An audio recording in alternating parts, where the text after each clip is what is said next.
Good morning. Good afternoon, everybody. How you doing? This is Coach Renz. Welcome to Deconstructing Christianity. Um, I'll be your host today. Today we are going to have a discussion about free will. Is free will? Is there such a thing as free will in the Bible? And this is one of those things that helped a lot of us deconstruct from the Bible is the fact that there's actually zero free will in the Bible. And today I welcome all challengers to the logical conversation, adult conversation of whether or not free will exists or it does not exist. We're going to talk about a little bit of the theology behind both thought processes. Let me get my links together here. But we're going to, there's absolutely no way that anyone can logically read the Bible and come away from it believing that free will actually exists.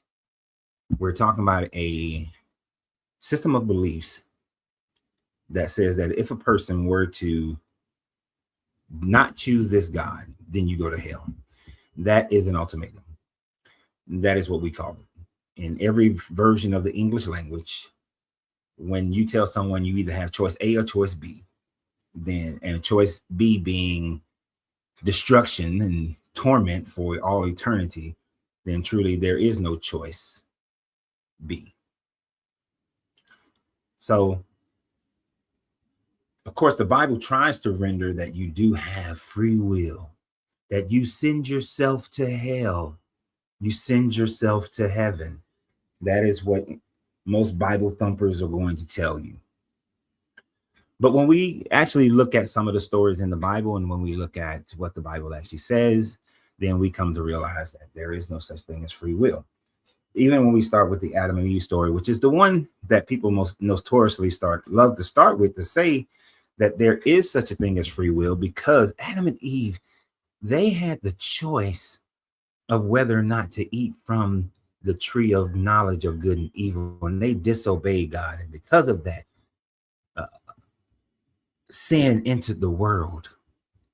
That is their claim to fame, that they had choice in the matter. But when you actually look at the Adam and Eve story and you think about it beyond the I'm just going to believe it,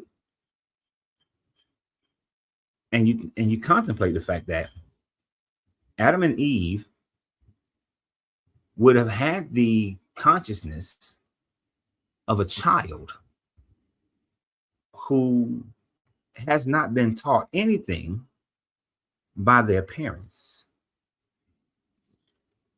Imagine a child, and the child doesn't know the difference between good and bad. What stage of development would you put that child in if the child doesn't know the difference between good and bad? And let's remember, disobeying this God's words, they would not have known if disobeying this God's word is something good or is it something bad. How would they know? How would they know what disobedience is? How would they have known what death is? So when this God said that, hey, if you eat from this tree of knowledge of good and evil, and the day that you eat of it, you will surely die. How would they know what death is? How would you be able to describe death? I remember when my children were like 3 years old, they're able to walk. And I told them, don't go out in the street. You might get hit by a car and die. My children had even at living on earth, things living and dying all the time at 2, 3, 4, 5 years old. Well, probably by 5, I'm going to say that. But 2, 3 years old, they had no idea what death was. They couldn't conceptualize what death would mean to them. Even once they understood that, birds die, animals die. The logic of death to themselves was still kind of, I mean, if you think about your own childhood, I can remember back to when I was 5, right? At 5 years old, I had no idea what death was. Like, It wasn't a full concept. I didn't grasp it, you know. So we lived in these projects at the time frame, and we would walk through the projects, and you get to the bottom of the hill, and you'd cross the street to the school. You There was a crossing guard, yes, but I didn't conceptualize that if without a crossing guard, if a car hit me, that I would no longer see my brother, I would no longer see my sister, I no longer see my mom, no longer see my dad, no longer see anybody. Like that concept was still foreign to me going to pre-K. Even going to kindergarten, that concept was still like not fully grasped of death. That's the mindset of Adam and Eve. They didn't have a full concept of death. So the stick of death and disobedience and sin, well, there is no stick. This is why I did some of the things that I did when I was a kid. Some of the most dangerous things that you were doing when you was young, you did them because there was really no stick. You didn't really fully understand the stick. When I used to climb down onto the highway signs over, over I-75, I didn't fully, grasp death. When I used to do that. Now, when I was older, I was, preteen, and I was doing that, I knew that I was doing something stupid. But now that's when I had choice. Am I going to do this stupid thing, or am I not going to do this stupid thing? Because now I fully understood. When I was like 13, 12, 13, 14, I understood then. But when I was 6 and 7, crawling down on the highway signs and sitting there watching the traffic go by, I didn't fully understand the idiocy that I was performing. So how would Adam and Eve know? They wouldn't. They were set up for failure. So without them having that concept, right, saying that they had free will to obey God or not obey God, when you don't even understand the consequences of those actions, is entrapment, and is not an indicator of free will. They're easily persuaded, which is why this so-called serpent in the garden, this talking snake in the garden, was able to persuade them, because it didn't take much. Surely you will not die. Well, of course, they didn't have a concept of what death is. So why would they think it's something they shouldn't do? You will become like us, knowing the difference between good and evil. And notice the serpent said, come like us, like the gods, like other sentient beings. Why is it that the human is the only non-sentient being, but you got a snake? This snake is sentient. This snake knows the difference between that's I just thought about how stupid that is. The snake, and this is why they try to say the snake was the devil or incorporate or the devil and took over his body or whatnot. How the hell does the serpent know the difference between good and evil? But it said that he was more beguiling than all the other beasts. So did the other animals talk? Were all animals sentient to the level of knowing the difference between good and evil at that time frame? But here's Adam and Eve's, they walking around smooth brain. So they didn't. So I wouldn't really count them as having free will, since they didn't even understand the concepts of what they were being told. And the fact that you're going to die, the threat. So free will,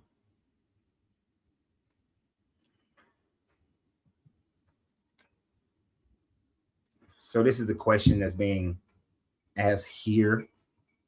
And before I give you my definition of free will, there's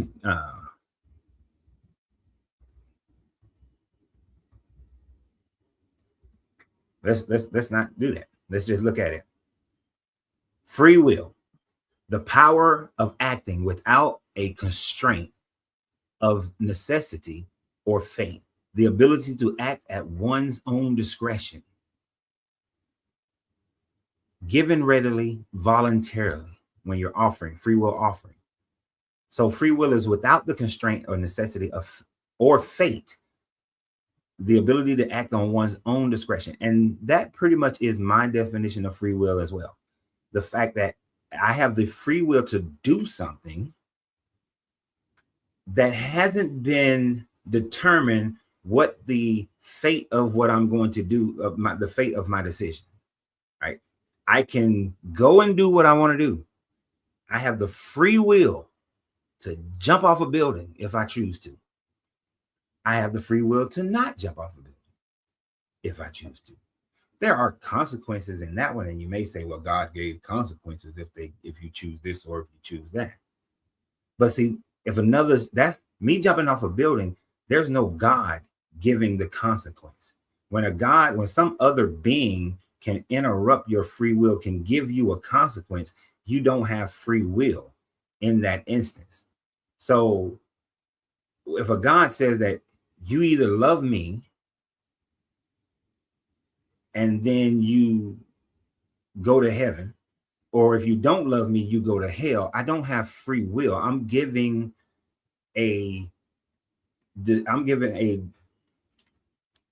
you're giving me a shit, I used the word earlier and I can't even think of the goddamn word. You're giving me an ultimatum. You're not giving me free will. That's an ultimatum. Right? Like I got all confident with this one girl I was dating, and I told her, either you break up with that other dude, or we gonna stop being, we ain't gonna be friends, we ain't talking, we ain't doing nothing. So I gave her an ultimatum. It's either him or it's me. And I got cussed out. And that was the first time in my life that I heard the word ultimatum used with such vigor. Because I was told, how dare you give me an ultimatum? Because an ultimatum is when you say you choose this or you choose that. I was basically being like this guy, choose me or you choose isolation from me. That's an ultimatum. It's not free will. That's not free will.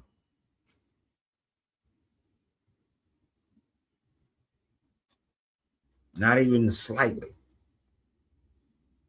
Free will is when I ask my wife to marry me. She can say yes. She can say no. She can say either one. She has a choice. Are there repercussions? No. She go on and she lives her life, right? It is not you either marry me or three guys gonna come and beat you up and beat you to death.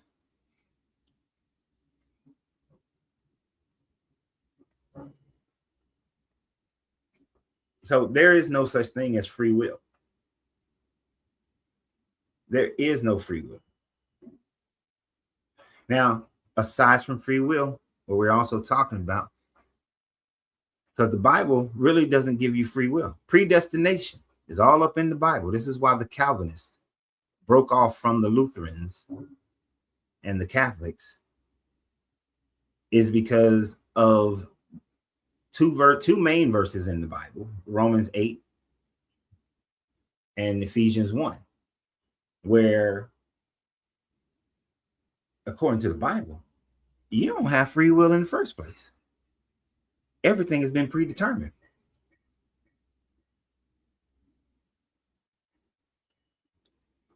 See, Fred's theology, federal theology, said that you can't freely believe that the sky is pink. Yes, you can. Here's the thing about that, Fred. You saying that you can't freely believe that the sky is pink. Yes, I can. I can freely believe that the sky is pink. I can look at the sky right now, and in my mind, I can say, no, that's pink. I'm calling that pink. Right or wrong, I have the free will to say that it is pink. People may not agree with me. You can utilize facts to prove me different, but what is pink? See, then you have to ask the question, what is pink? Pink is just the name that we have attached to a certain color. What if I call that pink and everything that looks that same color, I call it pink? And if I convince enough people that that is the color, that is what we're going to name that color, then it would be pink. You see what I'm saying? You think that these languages, these things like that are hard coded, but they're not. But I do have the free will to choose that.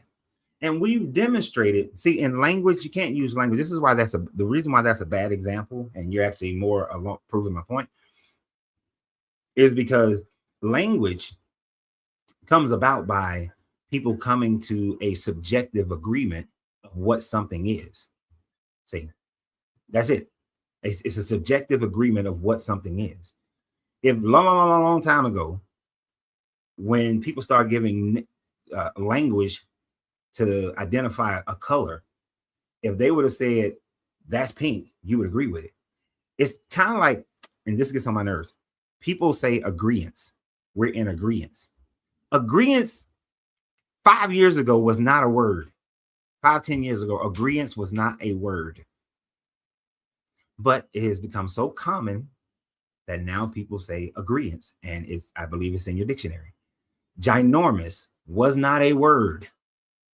And my children used to irk me by saying ginormous. And I was like, that's not a word. That's not a word. And now that shit's in the dictionary because people have used it so much that it becomes a part of the language. Language is alive. So to say that the sky is pink, if enough people start saying that we're going to reassign that color and name it pink, then it's pink. It's subjective. But I can think it. I have the free will to think it, whether people agree. And that's the thing. I can think it, whether people agree with me or not, doesn't matter. I still have the free will, and there's no punishment. There's no constraints to it. And that's what free will is, without constraint. But as soon as you tell me that if you say that the sky is pink, you're going to die, you got to be tortured for the rest of your life, then that's not free will. And you're absolutely right. Matea, I hope I'm saying that right. He said it doesn't make it true because enough people do it. Exactly. Apply that to the Bible. Just because less than a third of the population agrees to most of it, but there are a bunch of disagreements within it, doesn't make it true. A bunch of people believe that Jesus rose, but it doesn't make it true. A bunch of people think that Adam and Eve actually existed, but it doesn't make it true. You see how that works? I don't believe in the Bible. Right. But the point is still there. Oh, you want to talk? Great. Cool. I like talking to people. Matei, is it Matea? Okay. I want to make sure I'm saying your name correctly. And you're over 21? Okay. So do you think that free will exists? I do. I think what you're talking about is being able to perform actions without reaction, which is doesn't require God. It's just it's a natural thing. If you do something, then something else is going to happen. Okay, wait. So let me be specific. Do you think free will exists in the Bible? Or do you believe in the Bible? No, probably not. I mean, if that's your pun intended, if that's your ultimatum. Well, I mean, that's the conversation. The conversation is free will doesn't exist in the Bible. Right. Well, I'll tell you why I don't believe free will exists in the Bible. Mm-hmm. Because if a God knows you're going to do something and creates a place of eternal punishment. Mm-hmm. And it's going to send you there if you do or don't do X, Y, and Z. Then, and he knows like what everything's going to happen, right? He's all knowing. He's omniscient and all that jazz. Then he's the one that sent you there. Mm-hmm. Exactly. And then he actually doubled down on that, because in Ephesians 1, 4 and 5, it says that even therefore, I'm reading the NLT version that this guy Isaac posted. Even therefore, he made the world, God loved us and chose us in Christ to be holy and without fault in his eyes. God decided in advance to adopt us into his own family and bring us into himself through Jesus Christ. So, according to Ephesians, in advance, this guy had already chosen who's going to be his people and who's not going to be his people. And then in Romans chapter 8, verse 29 and 30, it says that for those who he foreknew, he also predestined to be conformed to the image of his son, in order that he might be the firstborn within a large family. And those whom he predestined, he also called, and those whom he called, he also justified, and those whom he justified, he also glorified. So 2 times Paul is writing that everything was predetermined. Who was going to be with God and who was not going to be with God has been predetermined. And if that's the case, then no one has free will. Would you agree?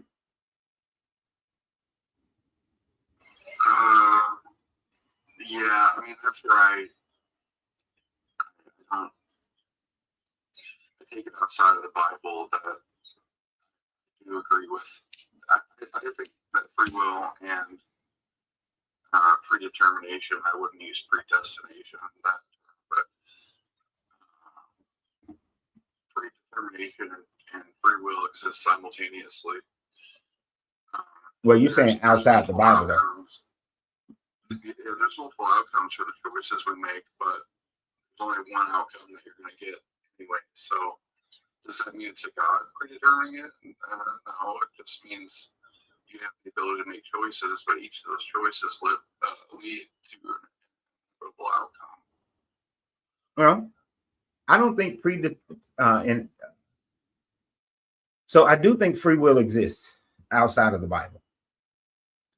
I don't think that predestination exists outside of the Bible at all, because if you and I both jump off a building, a 4-story building, are we both going to sustain the same injuries? Are we both going to die? Or are we both going to live? Right? There are 1,000 variables that will determine what your outcome is and what my outcome is, even though we both did the exact same thing. Right. But what I'm saying is that doesn't mean that both outcomes aren't predetermined. But they can't be predetermined. Just because you end up like hitting a flagpole on the way down and like do a somersault and get sliced in half by a stop sign, and I fall into a car, I'm not saying like, maybe I survive and it's only so high up and because you flipped off the flagpole and sliced in half by, you are alive, but I don't. It doesn't mean that both things were going to happen the way they did, because we made the choice. And then, yes, there's different factors that play into that, but it doesn't mean that. You get what I'm saying? Like, I'm not saying that there's a God that decides that. Right. I'm just simply saying that I agree that there's different factors, but I still hold to the my opinion, knowledge, not belief, that it's still predetermined what's going to happen. Well, it doesn't mean that you have control over that, because the only thing you controlled was yourself jumping off the building. That's it. But you didn't control the flagpole that you didn't pay attention to that ended up making you do a backflip. But Matea, I understand what you're saying, but here's the flaw in it. until we jump, when does those factors come into play?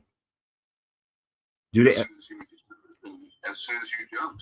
So then therefore they're not predetermined. Predetermined would mean that we decide today that we're going to jump, but we're not going to jump till tomorrow.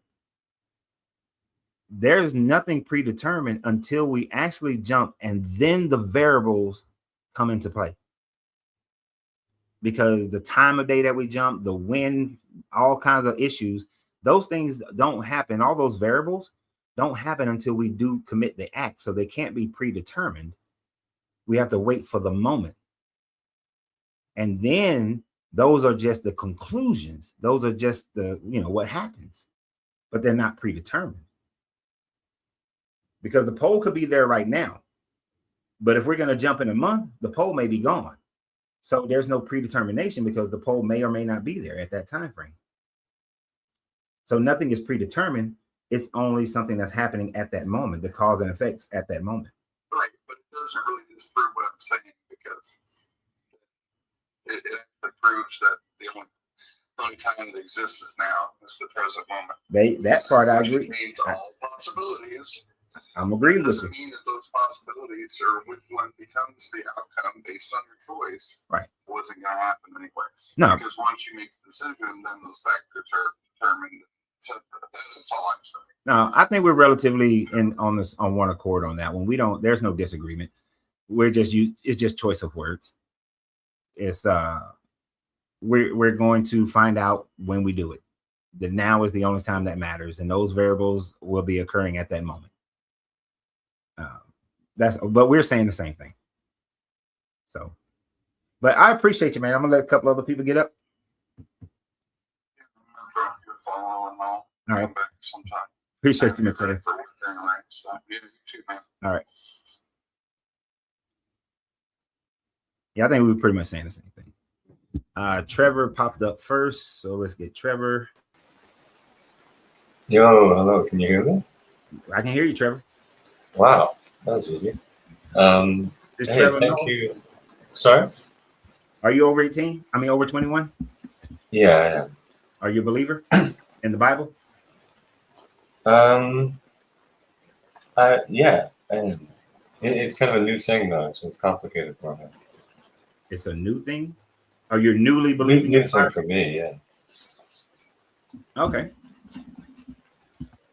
So you are just now believing in the Bible. What did you believe before? I was an atheist. Okay. So you believe that free will exists in the Bible? I'm still not sure about what free will means. Like, I just heard your last conversation, and like this idea about jumping off a building. Mm-hmm. I guess it kind of strikes me that, you were saying that like the factors that come to play out the outcome, they only come to exist once you jump off the building or make a jump. But I kind of don't feel like that's true. I feel like your whole life is leading up to this moment. Why are we jumping off this building? How are we jumping? Am I jumping like timidly, like I don't really want to jump?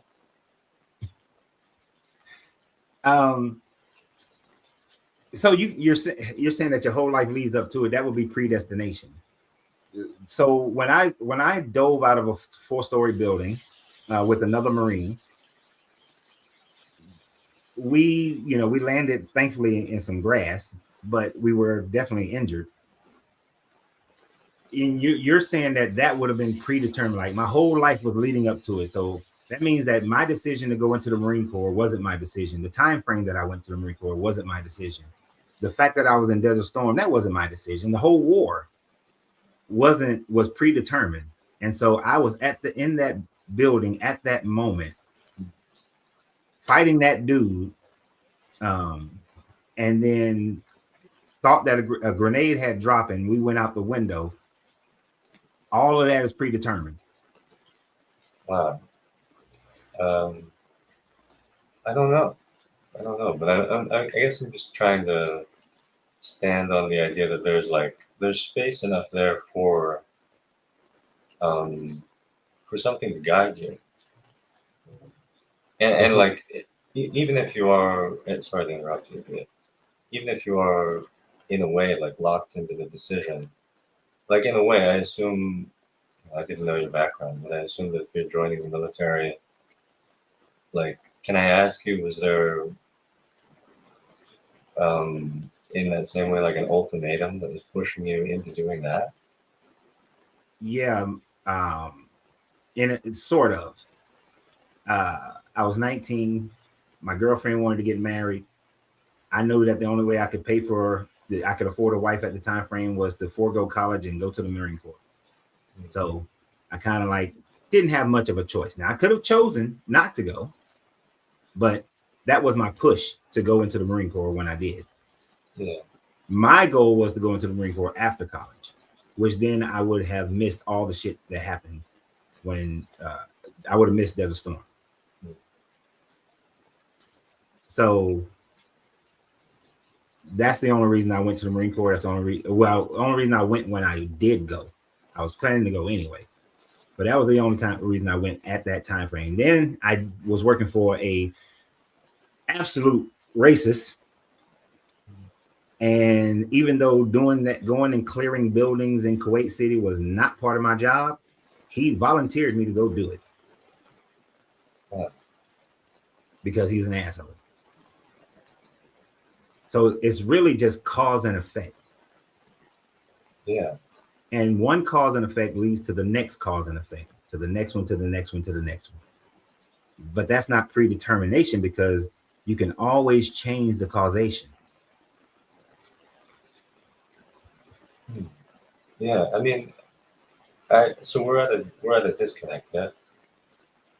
Like, you think I'm wrong about what I'm saying? Are you a Calvinist? I don't know. You're saying like, yeah, do I believe in like some kind of predetermination and like Yeah. Like what church? What kind of church you go to?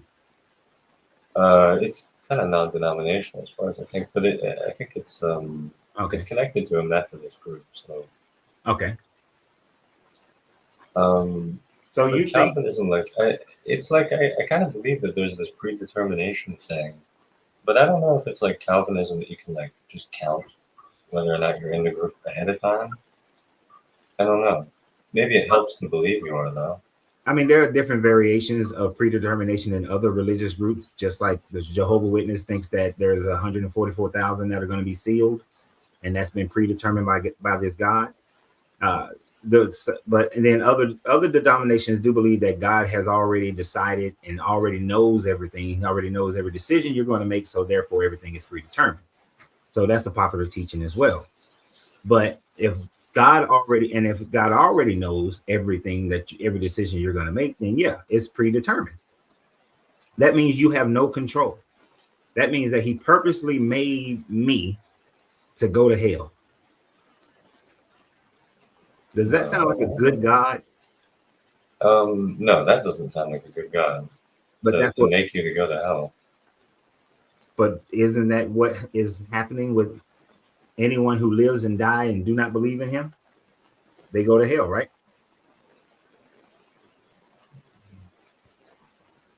I mean, that's a hard question. Yeah, I don't know, what is hell though. Like, I guess I have this kind of hell is being thrown into a lake of fire, and to be burning for all eternity. Yeah. So, do you think a good God would make people who he knows is going to burn in hell for all eternity?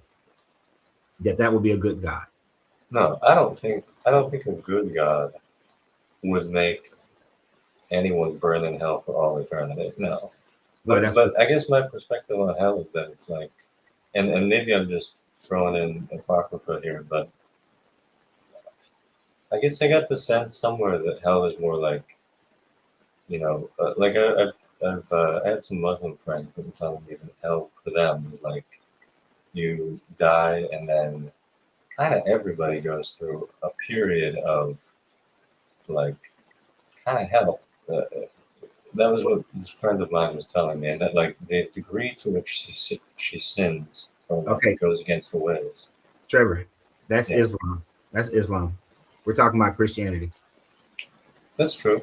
In Christianity, there is no 50 years of torment and then you get to go to heaven. This is, you get thrown into the lake of fire and you are being tormented, and you're being burned eternally, forever, non-stop, no redemption. And according to, if you believe in predetermination, then this God made me knowing that that is where I'm going to end up. And so you worship a God who says that, yeah, I'm making beings to throw into this lake of fire and watch them burn for eternity. Well, but I told you, I mean this respect, but I did say that I don't know if that God would be good. I don't think he would throw anyone in a lake of fire for eternity. But I'm also kind of like discounting the word that I'm hearing in a way from the books, right? I am going against what they say about hell. Yeah, but that's what the Bible says. So if you believe in the God of the Bible, then that's what he says in Revelations. I guess I need to do more understanding, but I have some kind of like, I guess I kind of believe that there is some twisting done in the history of how this word gets to us. That like people's interpretations of hell might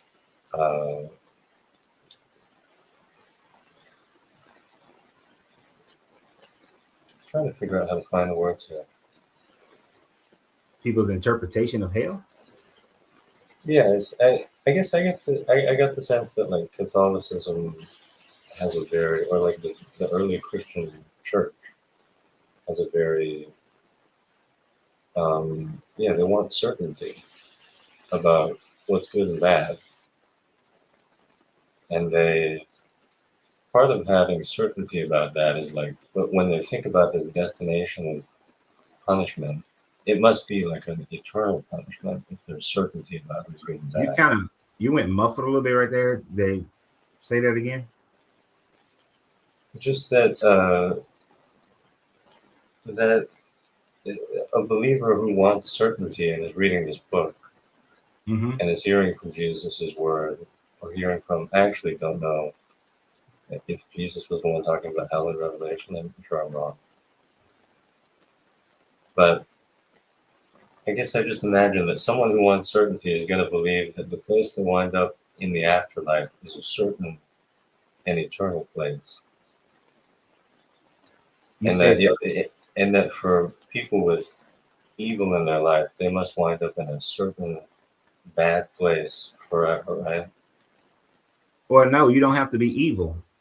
You just have to not believe in this God. It doesn't say that evil people go to hell.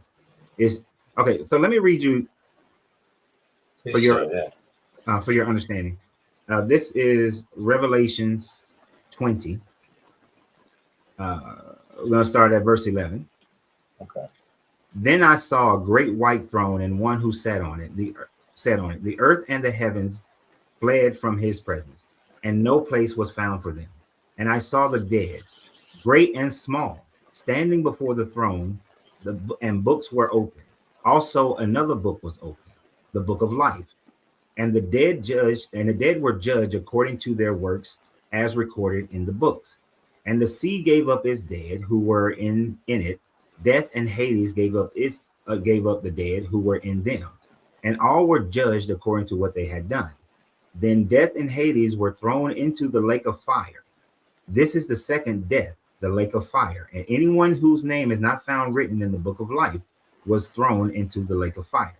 So everybody is being thrown in. These people being thrown into the lake of fire. They're being judged, and they're being judged based on it does say based on their works. Now, what the Bible declares as their works is, if you are a believer in Jesus, then only life can be found through Jesus. Your name is in the book of life only through Jesus, the belief in him. So when people say evil people will go to hell, they are probably utilizing that to say, oh, well, you must have done something because you're being judged by your works. But the Bible clearly states in multiple passages that the only way to heaven is through your belief in Jesus, that you have to accept this God. Yeah. You remember it says that those who accept him will find everlasting life. I mean, I do believe that. I guess I like the passage you just read. Right. So people are being thrown into this eternal lake of fire. There is no other description of hell. It's just the lake of fire. Well, but I thought, sorry, I just lost the passage already. Here we go. I'm having a hard time understanding what you just said. What did you just say? Oh, I'm sorry. I just said I lost the passage. I just closed the tab. There we go. But in this passage, it was saying that, let's see. Do you mind if I read part of it, 13 and 14? Sure. So it said, the sea gave up the dead that were in it, and death and Hades gave up the dead that were in them, and each person was judged according to what they had done. 14, then death and Hades were thrown into the lake of fire, and the lake of fire is the second death. Yeah, that's what I just read. Absolutely, but I guess I heard in it that verse 13, I suppose, where it says death and Hades. Oh, sorry, 14. It says death and Hades were thrown into the lake of fire, and before that, it said that the people who were in the book of life get like turned out from Hades. Am I wrong with him? Yeah. So here's the understanding. In first and second century, what had become part of the Jewish belief was the Hellenization of Judaism, and that it started actually more around the third century BCE, and then by the time you get to when you're in first and second century, Christians, Jews, they believe that there's a place called Hades, and in Hades, which based on the Greek version, there's places like Elysium, and then there's Tartarus. So Elysium is kind of like a nice heavenly place. Tartarus is a tormented place. In Revelations, the Hellenized versions of where you go after death are thrown away. Now you're going to heaven, or you're going into the lake of fire. So Tartarus, Elysium, the whole thing of Hades is now being thrown into the lake of fire, and all those who are not found in the book of life are thrown into this lake of fire as well. All the people who are found in the book of life are now going up into this new, because before that it talks about a new heaven and a new earth. So it's throwing away the old ideas of everybody goes to Hades, and now you're getting just straight heaven or the lake of fire. Now, in order to do that, though, Mark 16:16 says, whosoever believes and is baptized will be saved, but whosoever does not believe will be condemned. So this is indicating that in order to be in that book of life, you have to believe in Jesus, regardless of anything else that you do.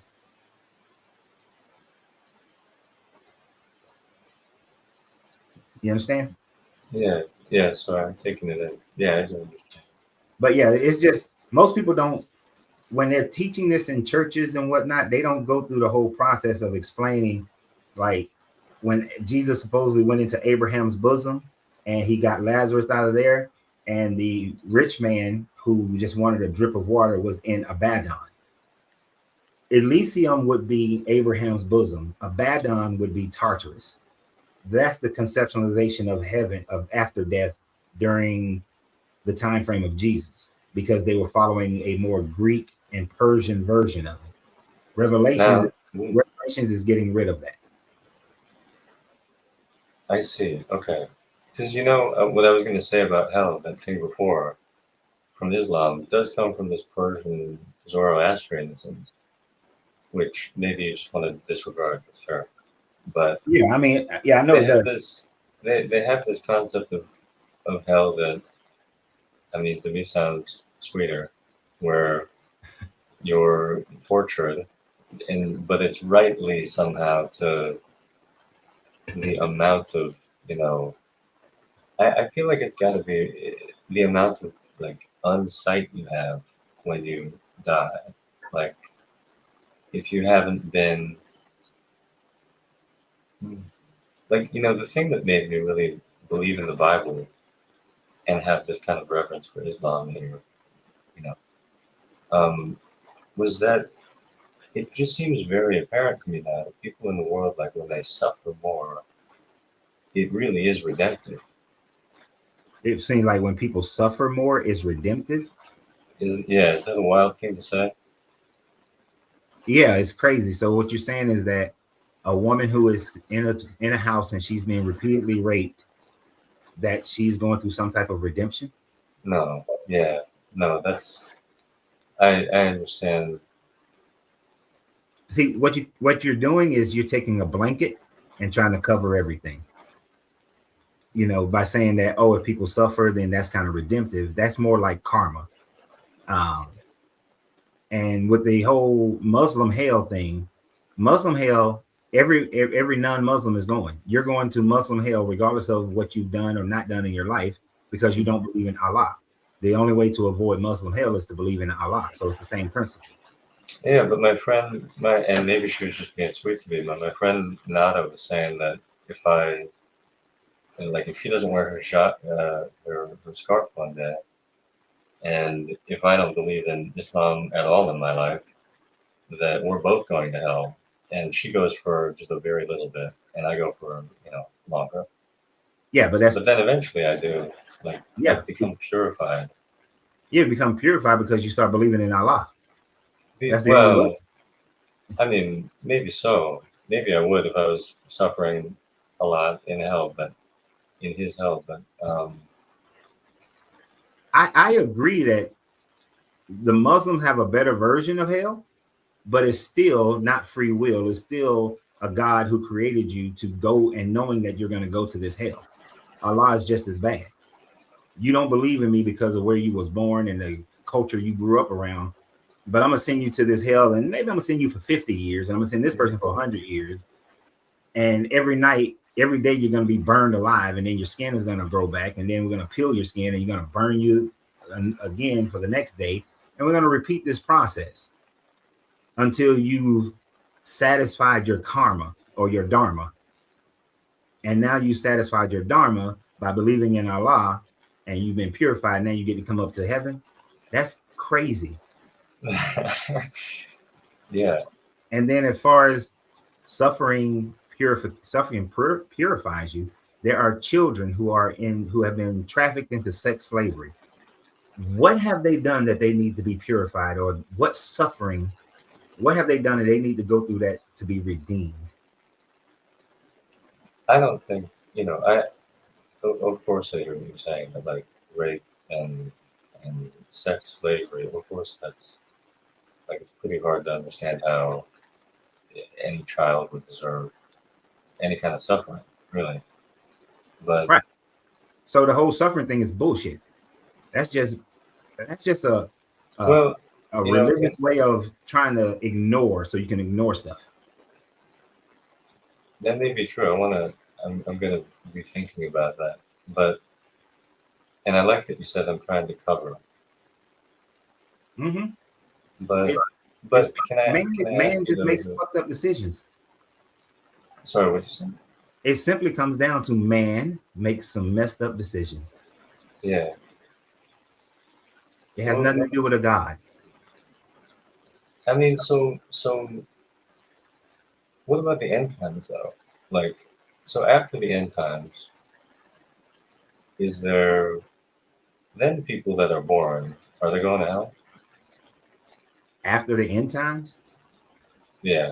Oh, you mean like the years of tribulation and all that? I'm not sure. I mean, you were saying that if a child is born here, they don't deserve to go to hell, and they don't deserve. They don't deserve the suffering. Right. And then, okay, that's a separate point. I'm getting all mixed up. But you were saying that if God put someone here knowing that they will go to hell, that is a bad God. But I'm saying, isn't there a period of time where God would be putting people here knowing that they'll like be able to find a path? No. The God of the Bible believes that every thought from man is evil from birth.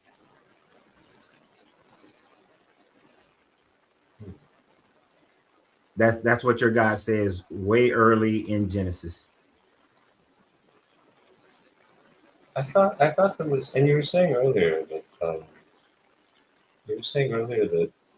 language. You tell me if I'm wrong. You were saying something about language is like kind of wrong, or kind of like full of lies. What you say? I ain't understand what you just said. Sorry. I thought earlier you were saying that language is like kind of a bad basis and full of lies. No, I said language is alive. Like language change. The meaning of words change, and that is subjective. We create language.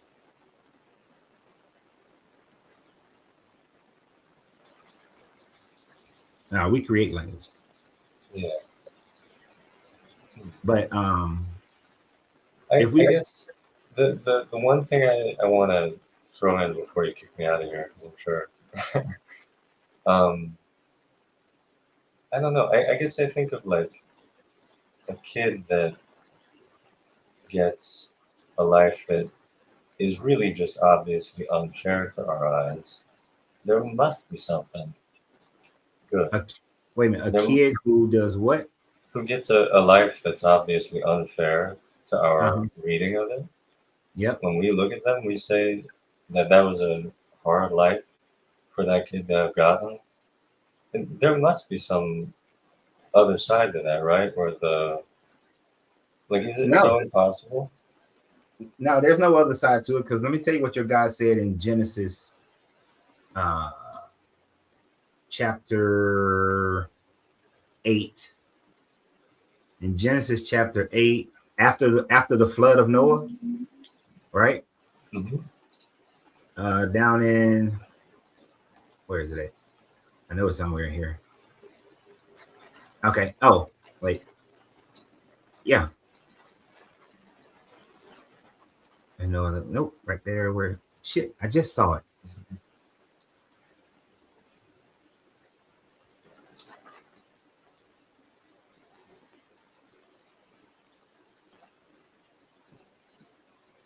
I just freaking saw it, and now I can't find it.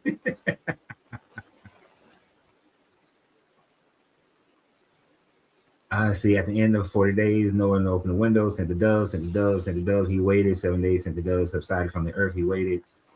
The second month, 7th year, go out of the ark, and the birds and the animal, creepy thing. And Noah went out with his sons and wives. God's promise. Oh yeah, here it is. He said for starting at 20.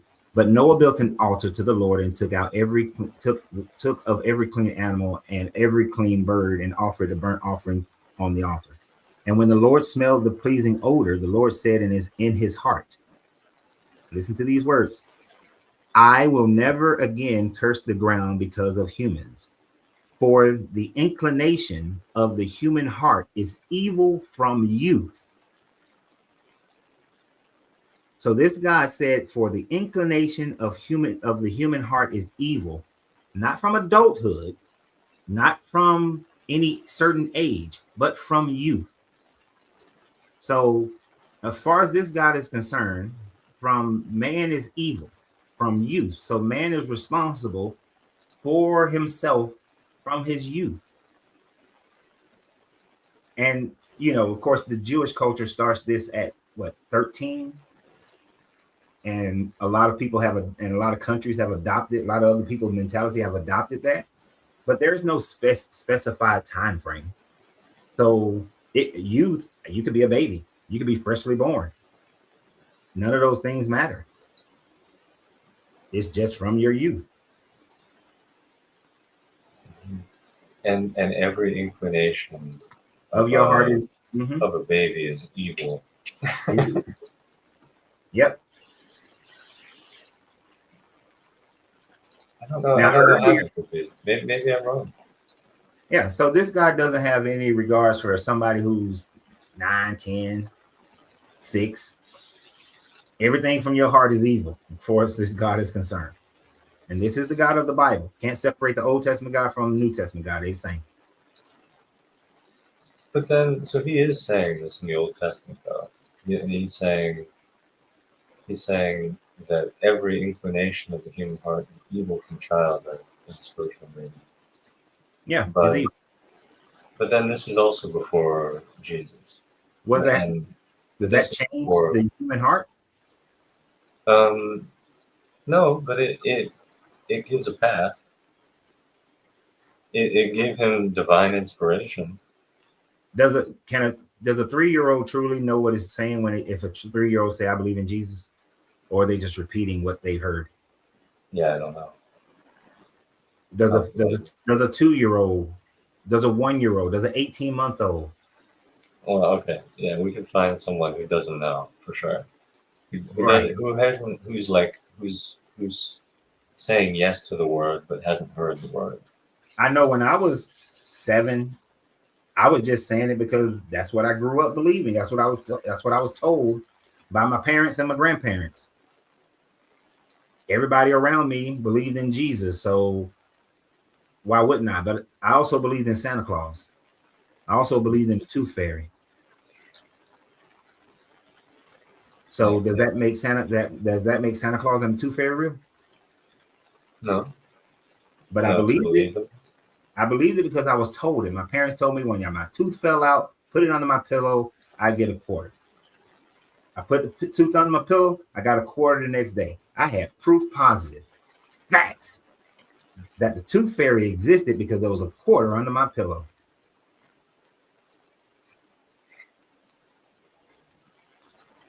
So I had more facts to believe in the Tooth Fairy than I did Jesus. Man, that's a good video to make after this. But yeah, I had more proof of the Tooth Fairy. I had more proof of Santa Claus than I had proof of Jesus. So I would dare say that as a child, I believed in Santa Claus and the Tooth Fairy more than I believed in Jesus because I had facts to back it up. Yeah. But that's interesting. So, but if you believe in this God, then you have to accept that this God says that everything from a child's heart is from man's heart from his youth is evil. And that regardless of anything, if you do not believe in Jesus, you're going to hell. You're going to go burn it in the lake of fire. So all the Muslims that you talk to, they're going to go in this lake of fire. Yeah. For all of eternity, of course, if you believe in the Bible. Well, I mean, so, clearly I just do believe in Apocrypha, like stuff that is not right. But so maybe that makes me not really worth talking to. But I don't know. I can't make sense of the idea that children's hearts have evil inclinations. That doesn't make sense to you either, right? No, it doesn't. And but that doesn't, like, it kind of makes my mind want to reread the moment that's being written for the audience that's being written by too. And it makes me want to, like, I wonder about the intent of writing those words is to steer away from your own reading of the world. No. There's you can try, you can convince yourself. So here's the breakdown. Before the flood, this God says that I'm going to destroy man because every intent from man's heart is evil.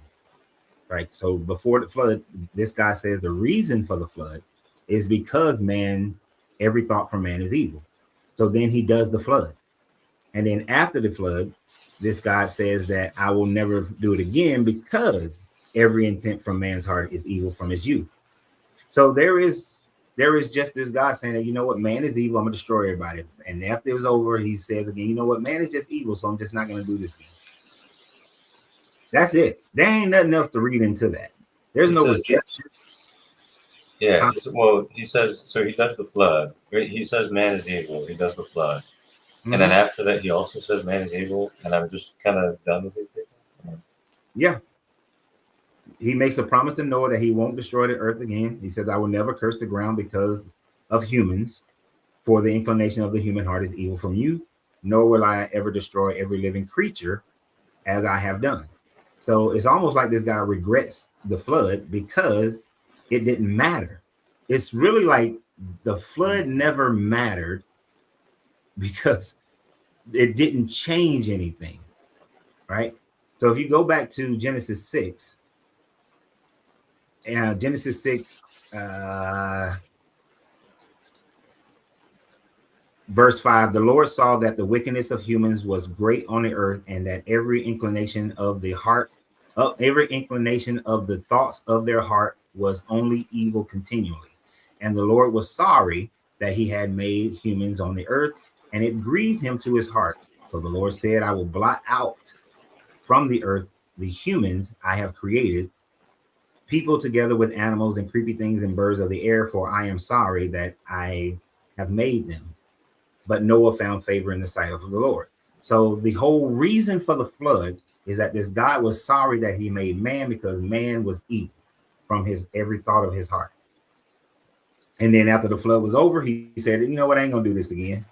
And I'm not gonna curse the ground. And really, he's just saying, I'm not gonna curse the ground, and I'm not gonna curse the animals because of the evil of man, because every thought from man is evil.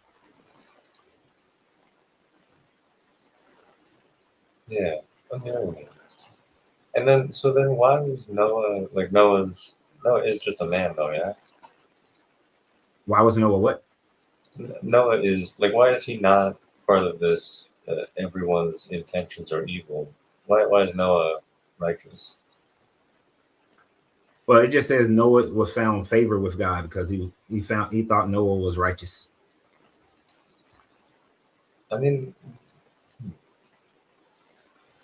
that it's hard for me to square those two lines. That the one you just read, 6 verse 5, about every inclination being evil, and then also Noah was righteous.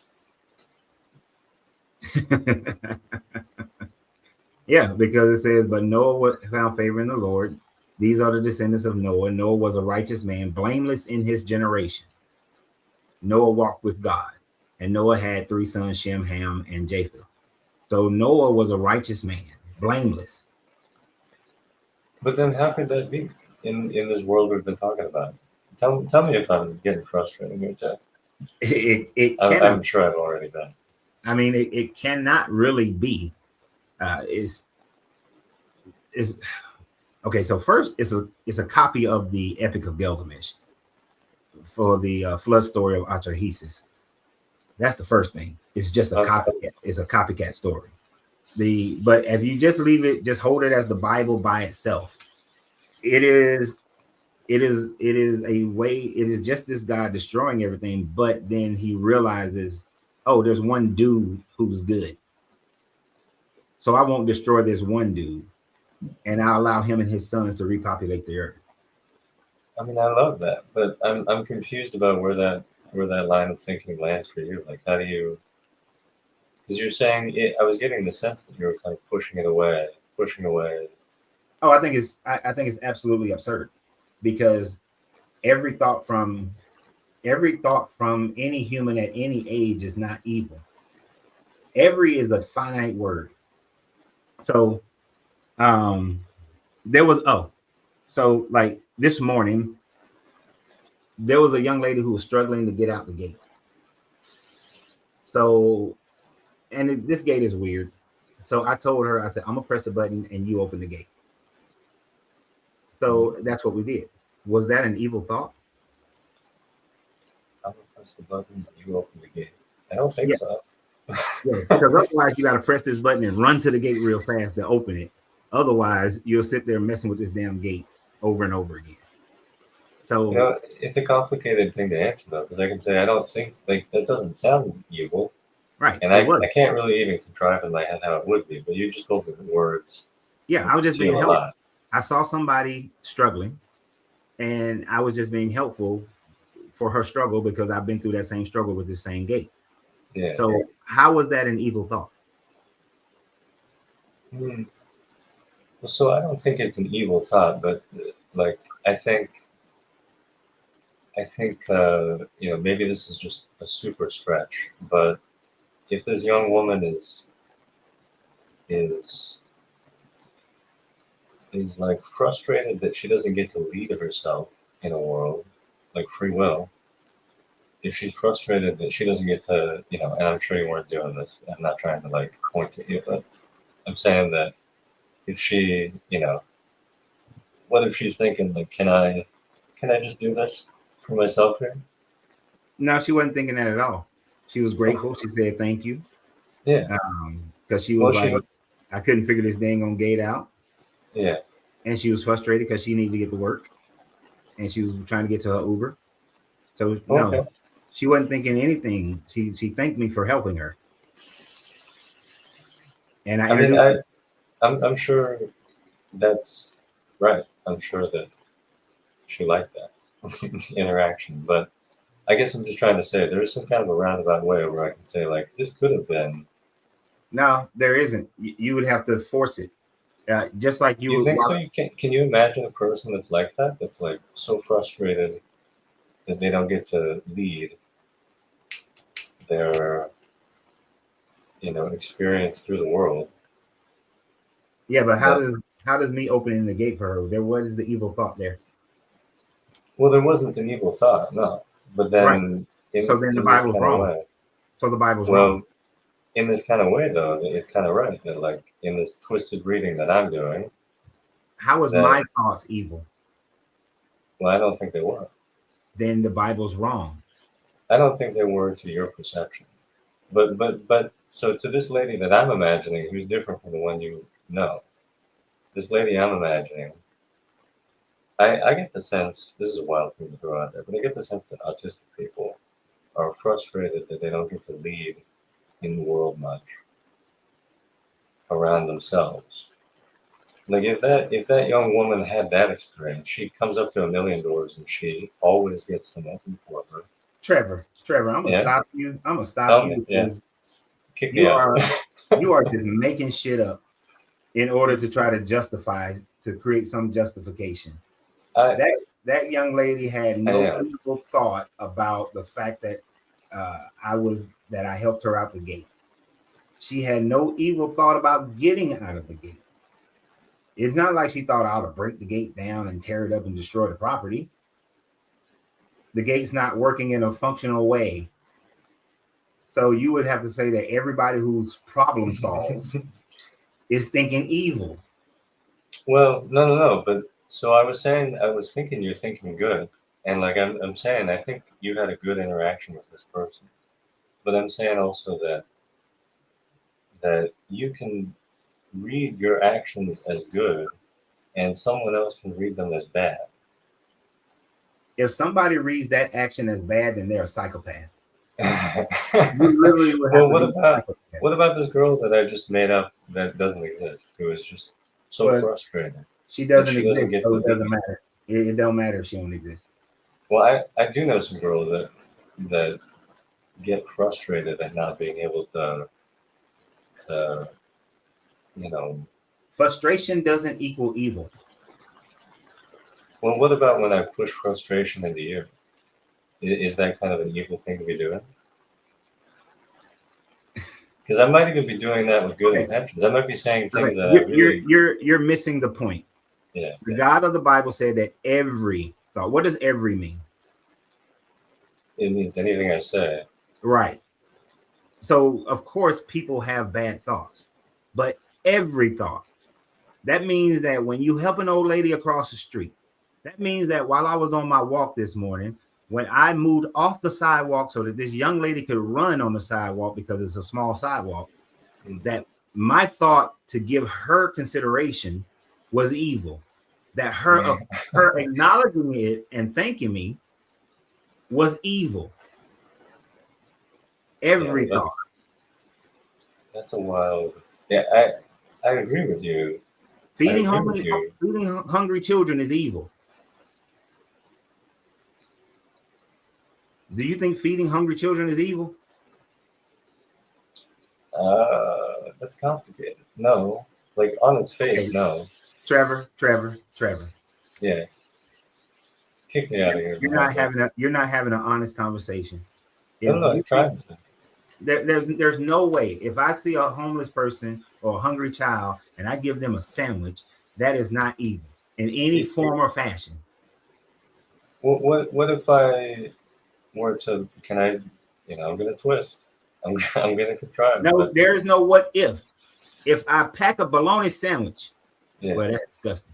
If I pack a turkey sandwich and I give it to a hungry person, which I have done quite a few times, where is the evil? That is not evil. There's no twist. There's no what if you put poison in it? What if the person is this? And what if the person? No. You go out, you feed the hungry. Now, you're going to be honest or not? I'm trying to be honest with you. Yeah, I'm trying to say. I think, I feel like I hear what you're saying, and I also feel lost in my own head here. What you need to stop getting lost in your head. Thank you. Because that's called either that's like confirmation bias and cognitive dissonance all mixed together. You're trying to force some type of narrative to think about in order to justify the fact that this guy said that every thought is evil. So then confirmation bias says that, oh, now let me turn every situation into some type of negative so that every thought from man is evil. And that's just not right. That's wrong. Well, I feel like I'm trying to move it into both. And I'm trying to see that, because I came in here feeling like that can't be what my God said, that every thought from man is evil. But that's what he said. It seems to be. So it makes me feel like there must be some subtlety to this reading. No, unless that's confirmation bias. You're forcing something that's not there to be there so that you can justify it. It says what it says. We've agreed that words mean words. Mm-hmm. So when people agree that words means words and they write them down, then that's what the words mean. So when they wrote this story of Noah, they meant that every thought from man is evil. And this guy just said, I'm going to destroy everything on the planet because of man's evil. And then realized, man is always evil. So you know what? I'm not going to destroy the earth and the animals and the birds because man is evil. This words mean words thing. What about the way, I'm a white man. Would we read all words and get the same meaning out of them? If we're honest, we're going to get the same meaning, because what things mean to us today. Now, what things mean to us today is not the same as things may have meant back in certain time frames. So that's why we break down what things meant at that time. But yes, if you and I read the Constitution, and the Constitution says that you have the right to bear arms, right, as an American citizen. Mm-hmm. Only if you decide you have a political leaning and you're going to force a different interpretation of that, that's the only way that it means something different to you. But then you're saying there's an interpretation that is normal or right. It's more grounded. No, there's only the words mean what the words mean. Every American citizen has the right to bear arms. That's what the words mean. You can force it to mean something else, but now you're forcing it to mean something else. Against who am I forcing? I'm saying you may force it to mean, well, that's only if you are, a certain type of person. Not everybody should be able to bear arms. Maybe only people who go through training should bear arms, or people, you start creating you start adding to it. Instead of just the words say every American citizen has the right to bear arms. That's what it says. Now, of course, we've written a whole bunch of other laws and stuff to mitigate some of that. But even those laws, all right, you got to be 21 years old. All right, you can't have a felony. You know, we've added these other things, but even those words mean what those words mean. If you're not 21, you can't buy one unless it's a rifle, certain types of rifle. If you have a felony, you can't legally own one. That's what those words mean. So if you got a felony, you can't own one legally. But those are words that mean words. Yeah, those kinds of things though, like a felony or like my age, that's like a very kind of a measurable thing. Maybe not age, maybe not a felony. It's like they're like attributes that are. Okay. Don't get caught up into it that deep. Do the Okay. words mean what the words mean? The words do mean. Yeah, All what right. the words mean. So the word every thought from man is evil means every thought from man is evil. They don't mean anything else but that. And that's what this guy said. And we know that that's not true. So that makes this guy a liar.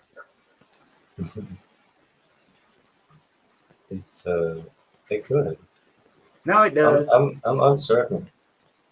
I understand that you're uncertain, and I get it. You're a new Christian who used to be atheist, and you're trying to make it work. But it simply does not work. I would suggest continue to listen, and then study this Bible for yourself. Okay? Okay. But we went way past your 20 minutes. Oh, I appreciate it so much. You were really nice to talk to. All right. No problem, Trevor. You're welcome back anytime. Have a good day. All right.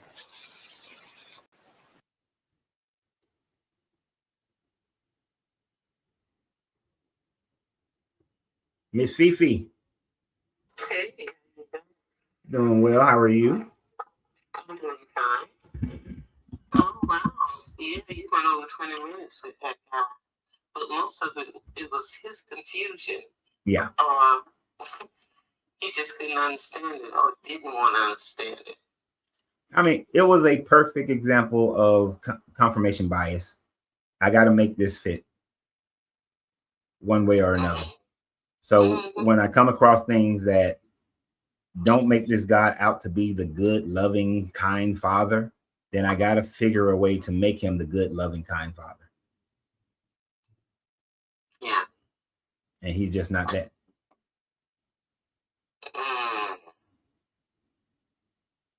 Mm-hmm. Free will does not exist in the Bible. Prove me wrong. Mm-hmm. Do you agree or disagree? I'm thinking of a couple of instances in my head.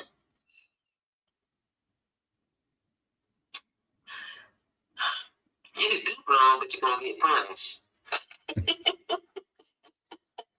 Well, yeah, if you do wrong. Yeah, you're going to get punished. Yeah. So, I guess there's no free will. Well, yeah, in the Bible, there is no free will. We do have free will in life.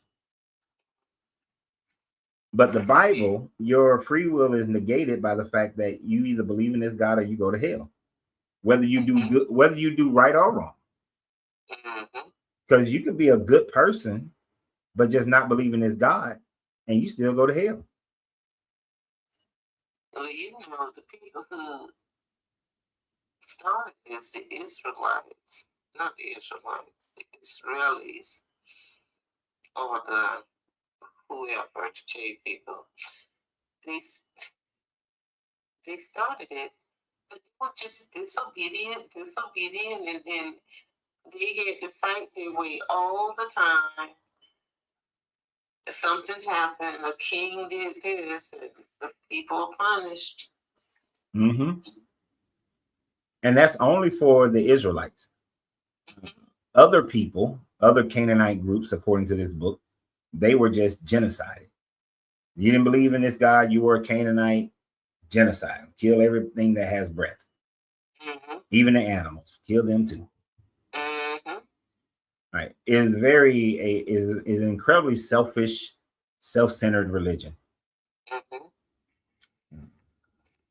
Because a lot of the rules, there are rules that apply to the Israelites, and then there are rules that apply to everybody else.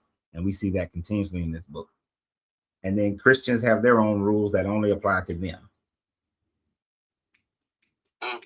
Because you go to hell if you don't believe in Jesus. You can believe in the Old Testament God, but if you don't believe in Jesus, you still go to hell. So that's why all people who practice Judaism, they're going to hell, as far as Christians are concerned.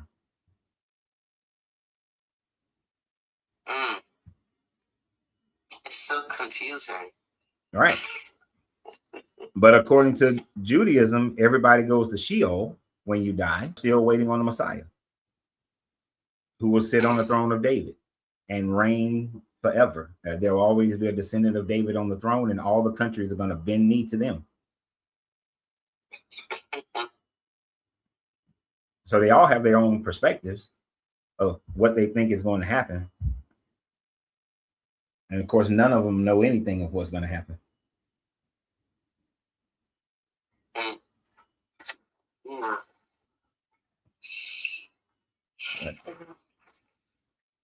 Paul said that all of this is an allegory. Well, yeah, Paul wrote that that was written in Galatians, where he said the stories about Abraham and all that stuff was allegory. It's an interesting thing because I was thinking about, I don't know, I woke up this morning thinking about this. The fact that in every story of the Bible, when you look at the history of the Bible, you have this super active God, and then he becomes less and less active. The closer to the time frame of somebody writing something, this God is less active than he was in the past. So Paul then says that, well, you know, a lot of this shit is far-fetched, and we can actually count levels of history. So I'm gonna say this stuff was allegory. But if it's all allegory, then there is no lineage of David. There is no Messiah that goes through the line of David. There was no Moses. So there's no Levites through Aaron. So all those things are just made up stuff, man. Yeah. So but Paul is writing to the Gentiles. Paul wants Romans to believe in Jesus. So he's not even concerned about the Jews.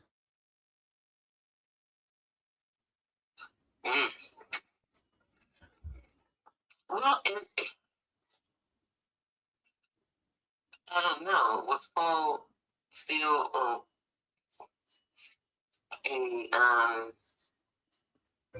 Hebrew or not? Yeah, he was according to the story about Paul, Paul was a Hellenized Hebrew. So he was more Roman than he was Hebrew. He was Roman. He was born into a Hebrew family, but he was Roman in his cultural mindset. Okay. And he, you know, if he did exist, he was just trying to get a power grab. He was John Smith, Joseph Smith, or one of them other jokers who created a new denomination of Christianity. Yeah, that's what I was thinking. And he's the one who wrote the predestination stuff in Romans and Ephesians, was writing that God has already decided from the creation who was going to be with him and who was not. Yeah. So he believed in predestination. So you don't have free will. You know, all of us who have walked away decided to walk away, and he knew we was going to walk away. And so he made us to walk away so that we can burn in this lake of fire.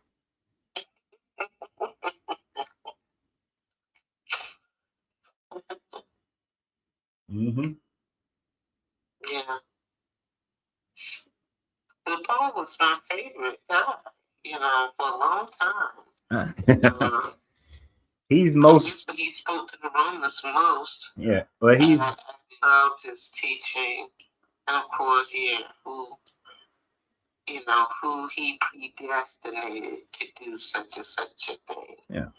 It's in there. Well, most non-Jewish Christians would love his teachings because you don't have to follow the law under Paul's teachings. You don't have to Right. sacrifice goats and sheep, and you don't have to, follow the 613 different commandments. So you ain't got to worry about all that if you're under him. So that's most non-Jewish Christians are going to love Paul. Most non-Israelite, Jewish, Hebrew, they're going to love Paul because Paul makes it easy. All you got to do is believe based on Paul. Well, he wasn't nice to women. Well, none of them nice to women. They all treated women like trash. So, Anyway, yeah, he never was nice to women, saying women can't teach or women can't get certain types of knowledge, or her husband has to tell her what to do. Yep. Mhm. And that's how society was that way up until the 1970s in America. The 1970s, when women actually started getting some civil rights, and then other countries did it a little bit earlier, but for the most part, women are still suffering because of the mental damage that Paul did to society. Well, Paul just continued. It was already there before Paul. He just continued the process. Yeah. Mm-hmm. Yeah, I see it a lot. But I just wanted to come up and say hello. Well, how you doing? You know how I feel about all of this. So I'm not gonna go through it. Well, I appreciate you as It's always. nice listening, and you bearing the fruit of the spirit of patience and control and kindness. Well, thank you, Miss Fifi. Okay. All right. I'll see you later. See you later. Bye. Bye. Bye. One day I'll get to meet Miss Fifi. Federal theology. Hey, brother. Hey, brother, how you doing? Good, man. How are you? All right. You're over 21, right? Yes, sir. All right. And are you're a believer in the Bible? Yes, sir. Yes, sir. Okay. So what are your thoughts? Yeah, I think the topic is, does the Bible teach free will? What would you need to see for it to, do you need to see free will in the Bible? I mean, you can find instances where people make choices, but So when Jesus says he freely gives his life, is he freely doing it?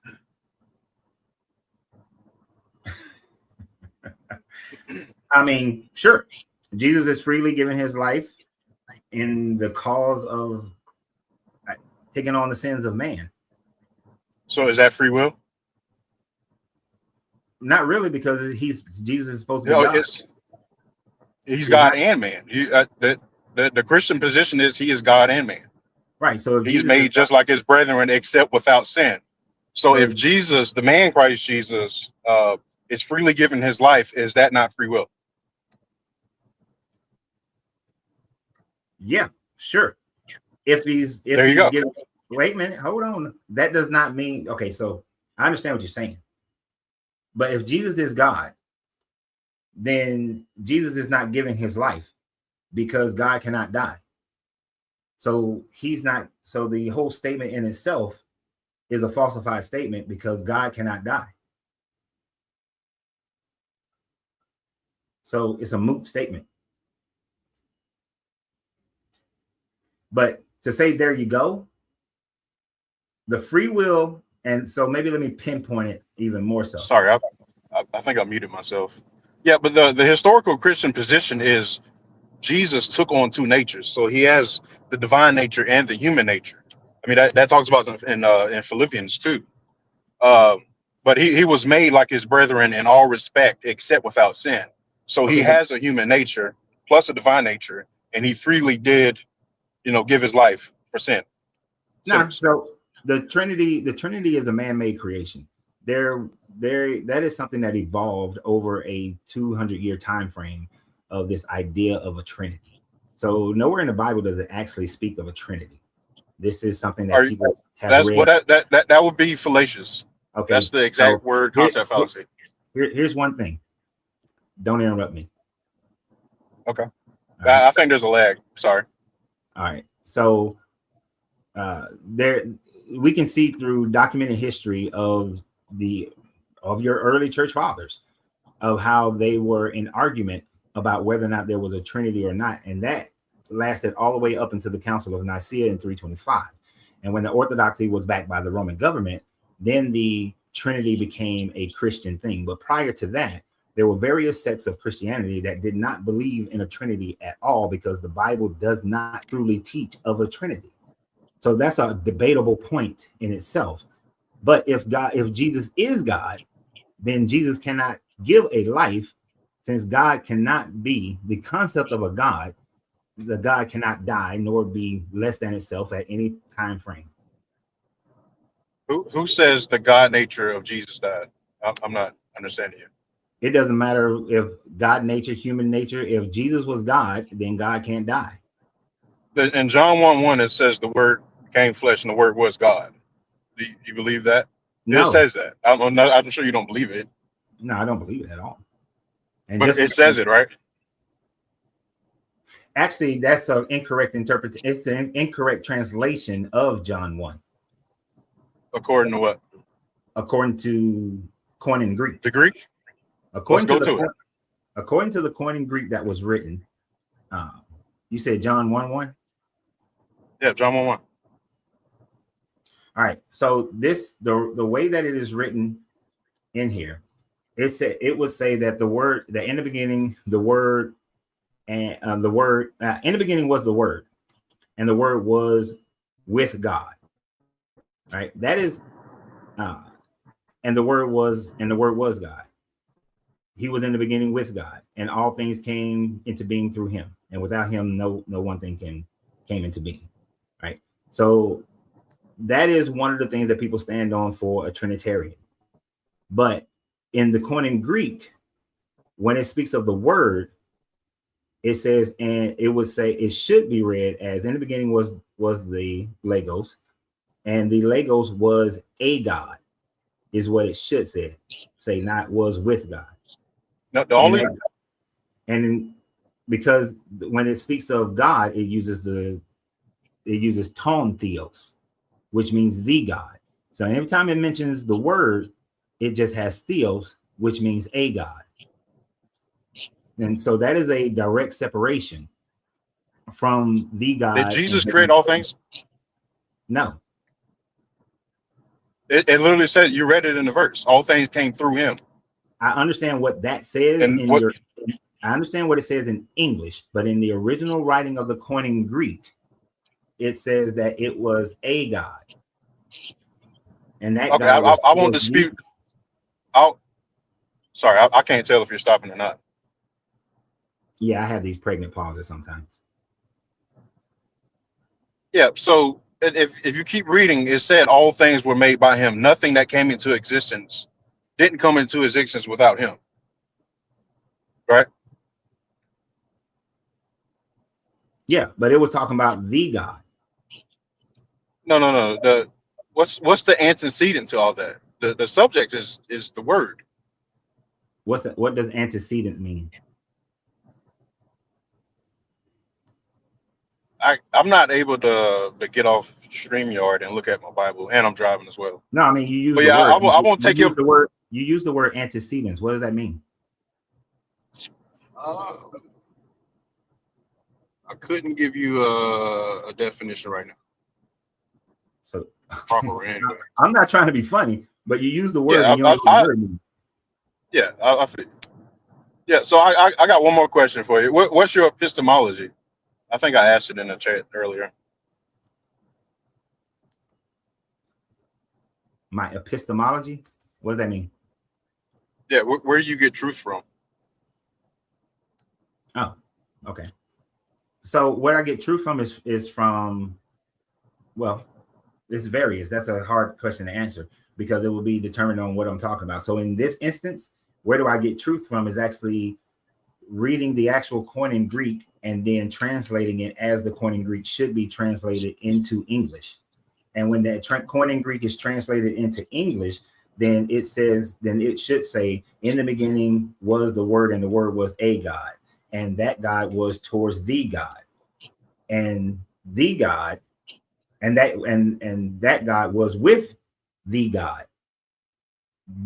But when it says, and all things were created by him, it is not speaking of the a God, it is talking about the God, that the God created all things. Because it uses ton theos for God and just theos for the word.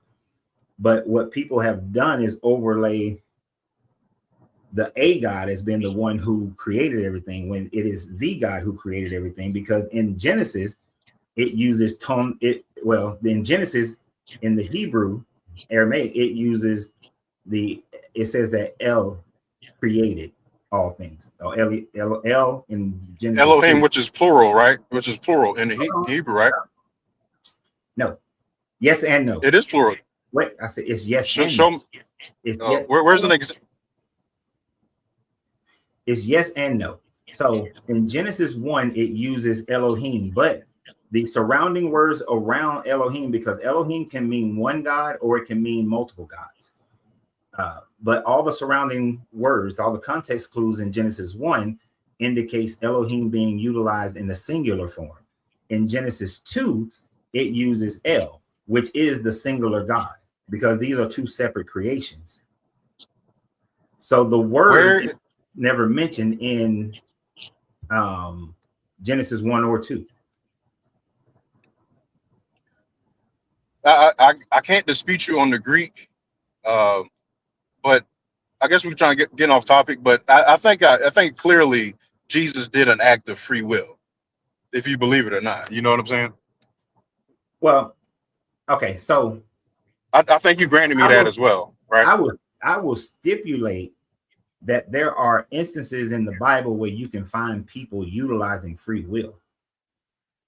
What I'm saying is, what my focus on today is basically the Adam and Eve story and heaven and hell. You know, your if you go to heaven or hell. Okay, I was just reading the topic. Yeah, and I can see how that topic, just the way I wrote it, but I can't write everything that I want to say in it on the topic, otherwise it'd be too long. So what would be wrong? Is it morally wrong to send people to hell? If you created them for solely that purpose, yeah. According to what? According to the predestination verses in Romans and Ephesians. No, according to what moral standard? According to mine. According to is that subjective or objective? Oh, all morals are subjective. There are no objective moralities. Has it always been wrong to rape somebody? Always. So is that an objective moral reality? Okay. All morals are subjective. There are no objective moralities. I think you just agree with rape has always been wrong. So that's objectively true. It's subjectively true. Because my moral stance is all rape is wrong. That's okay. So it would be subjective to send somebody to hell. That would be morally right, subjectively, right? No, I mean, it's morally wrong to me. According to me, if I say it's subjective that it is morally right, is it morally right? To you, it is. But you alone. Yeah, so it's not. You can't say it's objectively wrong, right? There are no objective moralities. Yeah, I don't get the argument. If it's not objective, if it's just everybody's opinion or preference, then there's no truth. You know what I'm saying? That doesn't necessarily mean that there's no truth in the world, period. But truth is, if something is true, then it can be measured, it can be repeated, and it can be demonstrated. But Except for morality. No, there has never been a morality that can be said to be objective. All morals are subjective. Okay. So there's. Would you say would you say that rape is objectively immoral or subjectively immoral? It's objective because God said it's wrong. Okay, so then when a young woman is SA'd and the man pays 50 pieces of silver, yep. why does he have a different punishment than a man who sexually assaults a woman who is betrothed? What scripture are you looking at? I think that's in Exodus. I'm not sure exactly. All right, I think it's Leviticus. It's one of them. It's back there somewhere. Yeah, but I won't hold up your time, brother. I got an appointment. But yeah, I do appreciate you talking to me. No, it's no problem. But yeah, I appreciate you being here. But yeah, I'm a God that gives you an ultimatum. I don't find that you have free will. That's something that you're forced into. Either love me or go to hell. And I think, and to me, that's wrong. Okay, well, yeah, that's subjective, right? It's not objectively true. There are no objectives. Yeah, well, I don't think we have an argument there. I mean, do Muslims think that if you don't believe in Jesus, you go to hell? No, they don't believe that. Right. So then it's subjective. Yeah, but they're wrong. There is an objective truth. I believe what God said is objective. In order for that to be true, you have to prove God. You have to prove that this God exists. Okay. And well, I'll leave it there, brother. Okay, I understand. You gotta go. Appreciate it. All right, bro. Yeah, brother.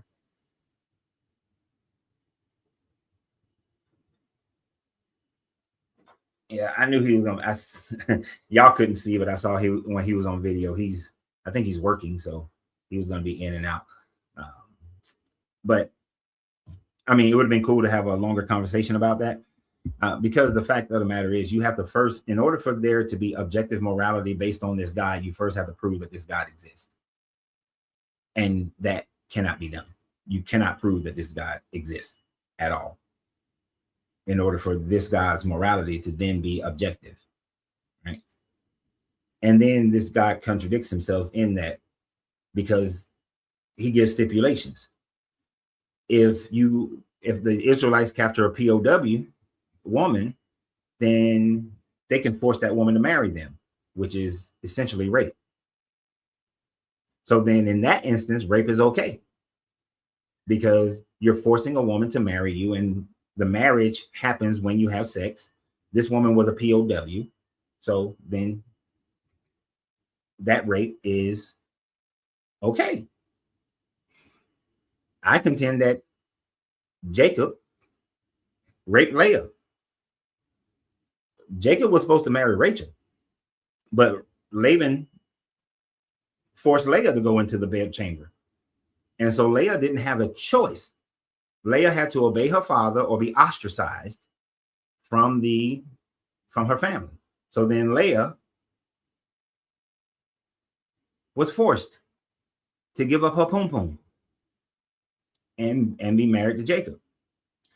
Leah and Rachel's slaves were forced to give up their pum-pum so that they can have babies, and then those women can claim those babies to be theirs, which is not how biology works.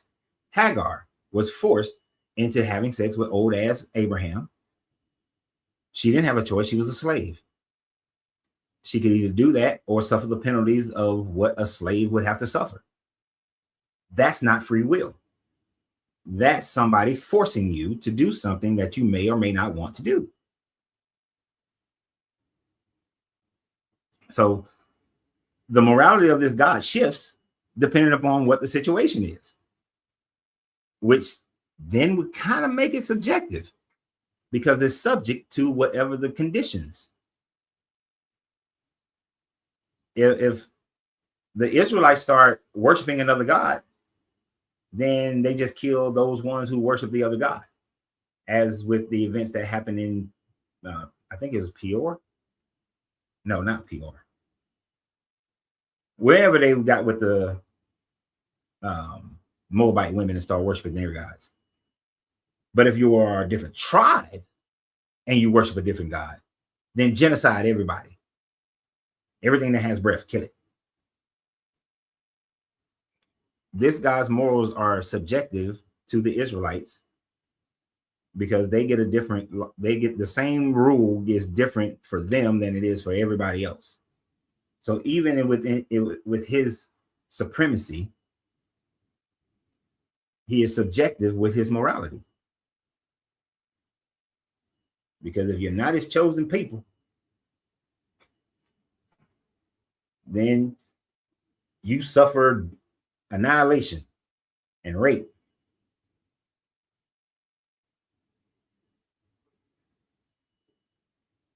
Let's see.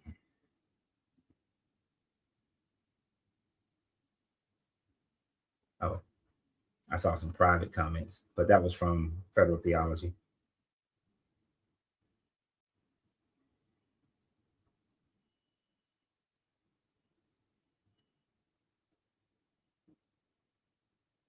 So y'all are making some comments. I'm just looking at some of y'all comments.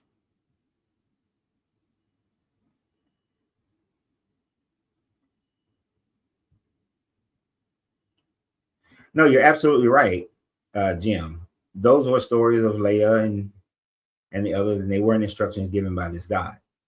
You're absolutely correct. Those weren't instructions given by this God, but especially since Laban worshipped a different God than the God of Israel. But Laban says that he was following the instructions and traditions of his tribe, and those traditions of the different tribes are based on what they think their God is telling them. Right? So you're absolutely right. But the fact remains, Jacob, being a worshiper of this God, one, how did he not know that that was Leah? Bewilders my mind. But what he did know is when Leah and Rachel were giving their slaves and he was having sex with them, he knew that. He was aware of that, conscious of that, and he was a worshiper of this God. And we're supposed to hold this man in esteem. So you can separate it if you want to. You can separate it however you want to separate it. Whatever makes you feel better. But it's in your Bible. And then when it comes to the laws, as far as a betrothed woman, an unbetrothed woman, when it comes to the laws of if you get some POWs, but if you get some POWs, so this God did say, if a woman is a POW and you want to marry her, then shave her head, let her mourn for 8 days. After that, take her into your bed chambers and you have sex with her. That's rape.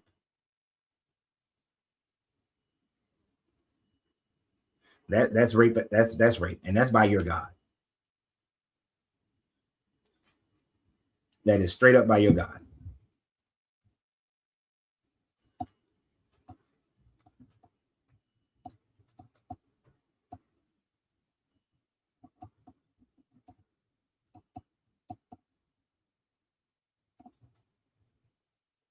That is completely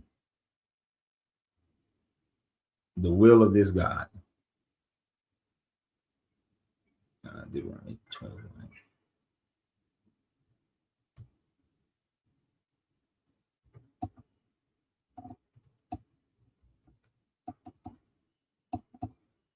So if you go to Deuteronomy 21,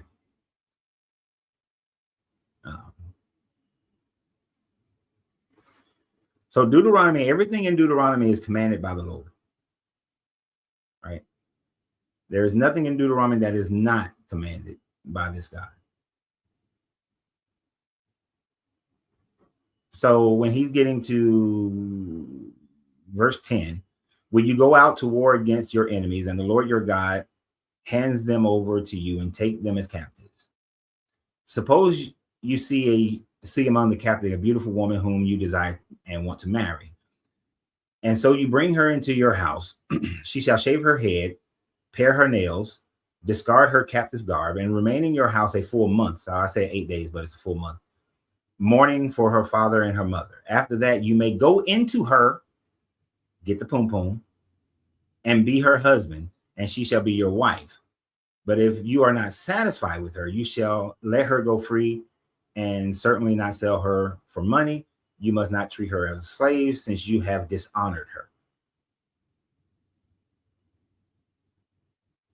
So that is Deuteronomy 21. And you have to, what you should understand is that when you're reading Deuteronomy or any verse, anything in the Bible, it is not broken down into these chapters and verses how we have them broken down.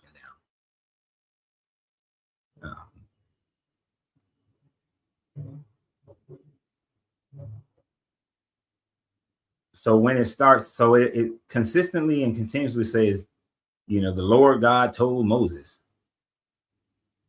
And then they continue on with these long ass diatribes of what you're supposed to be doing and what you're not supposed to be doing and all these other rules, because Deuteronomy is the second law, is what Deuteronomy means.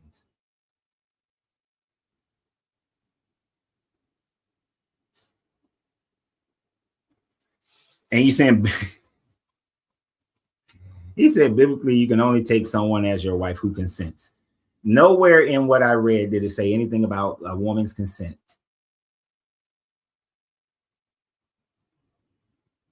And to take someone as your wife means to have sex with them. That's why I say when you go into her.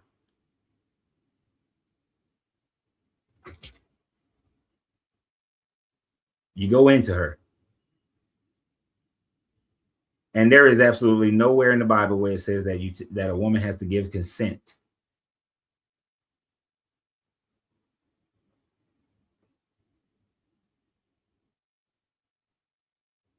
What does it mean to take her as your wife in context with the rest of the law? It means you have sex with her.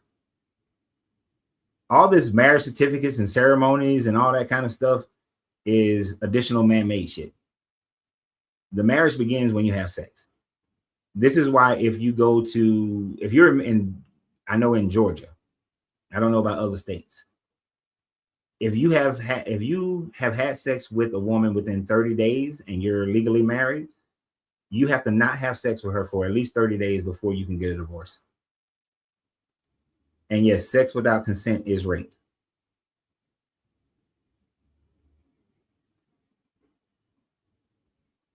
So when they see these POW women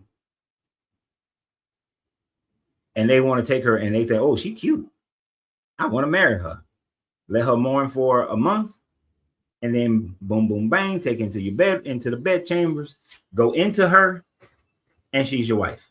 No ceremonies, no marriage certificates.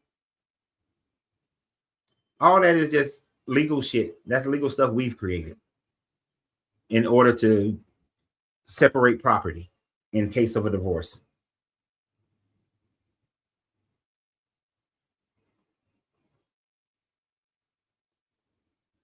So that woman does not have free will.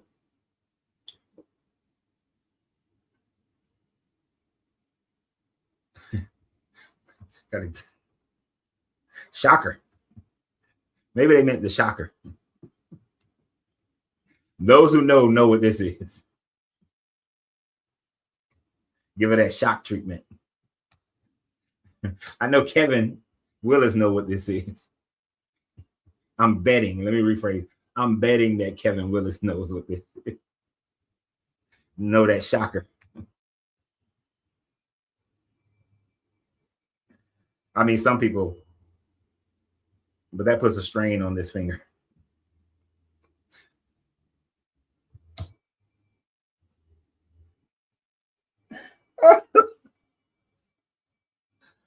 I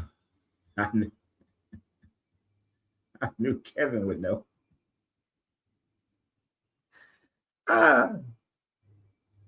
Debbie, you don't know what that is? want you to think about it. Think about it, Debbie. You got some good control. Think about it, Debbie.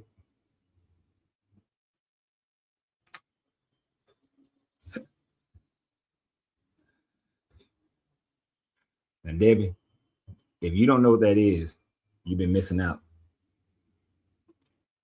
You've been missing.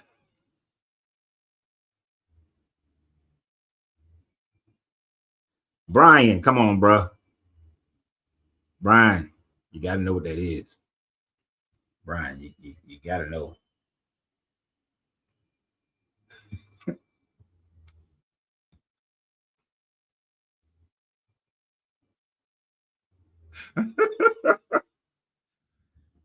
What Jim said should help you understand.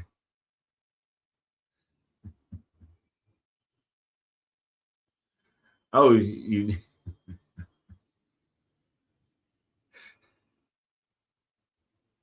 Okay, y'all taking me out. Y'all taking me out. Let me get back to what we're talking about.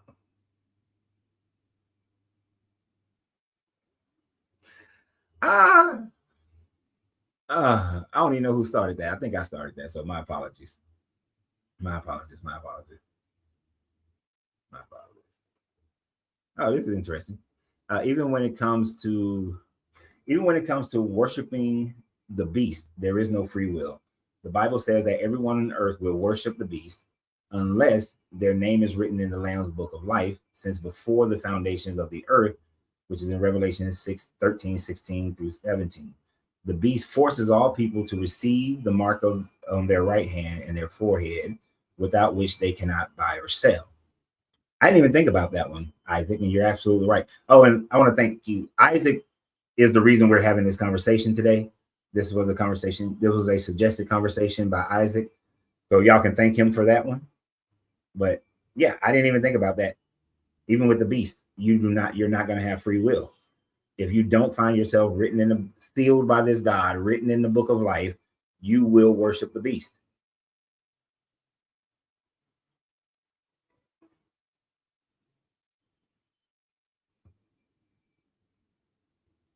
Brian, you said read your question, but I didn't see your question. Oh, wait a minute. I think you're talking about this one. Coach, have you ever heard of the Deuteronification era, where they had little books of Deuteronomy, and that was before they wrote the Bible? Is that true, or did you hear of it? No, I don't know. It doesn't come to memory right now, but I don't know. I can't recall that.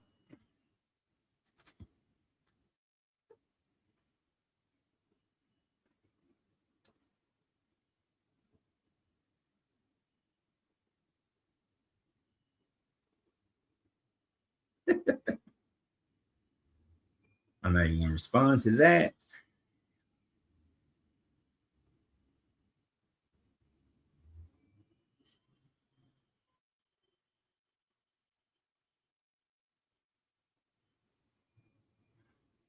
Okay. Anyhow, that verse is not isolated from the rest of the law, meaning rape is still wrong. Therefore, taking a wife had to be mutual. I think it's common sense. No, it's not. It is not common sense at all. This is one of the reasons why we have the Geneva Convention. Most people just look at the Geneva Convention and realize that, like if I got food and water, I got to make sure I give my captives food and water, that I can't mistreat them. But also within the Geneva Convention is the fact that I can't take advantage of a woman who is captured as a POW. Because based on the Bible, you can take a woman who is a POW and force her to become your wife and have sex with her. It is not. I want you to think about this, since you said common sense, Jim. Think about this in a common sense thought process. A woman just watched her mother and father get killed in battle by the enemy. One of the enemy wants to marry you and think you, because they think you cute. You think that woman truly wants to marry that enemy? Do you know how many women were forced to carry German babies when France was captured by Germany. These women who didn't do this willingly.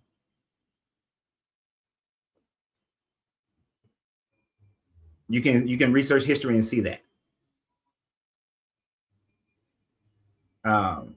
We can always find some isolated story. You mentioned in Pocahontas. You can find an isolated story where a woman went willingly, but in the Pocahontas story, they didn't come in and decimate her family. They were supposedly working with her family, working with her tribe. And so she went willingly with someone who she thought was a friend. Pocahontas went with someone who they thought was a friend, not someone who was an enemy, right? People who were brought over as slaves from Africa. These women were not trying to have sex with these slave masters because the slave master was their enemy. This was not willingness. Even when they forced these women to, after the transatlantic slave trade had ended in America and you had to breed your own slaves, these men who went around to different different plantations impregnating women, these women didn't have choices, nor did the man have choices. This is something they had to do. There's the guy in Brazil who fathered like 2,000 kids or something like that. He wasn't doing this willingly. Yeah, they treated him great. He had a great lifestyle, but he didn't do this willingly. This was his job. And those women had to take it, literally take it. So in any time frame where there is conflict between two people, women don't generally, the average woman is not saying, "Ooh, yeah, this my enemy like me. I'm gonna go and he want me to be his wife. I'm gonna let me take it. Let me get into the bed chamber. I don't need a whole month." Think about it. They have to give them a whole month to mourn. You think in that morning that they are sitting there thinking like, yes, I want to marry this man. I really want him to have sex with me.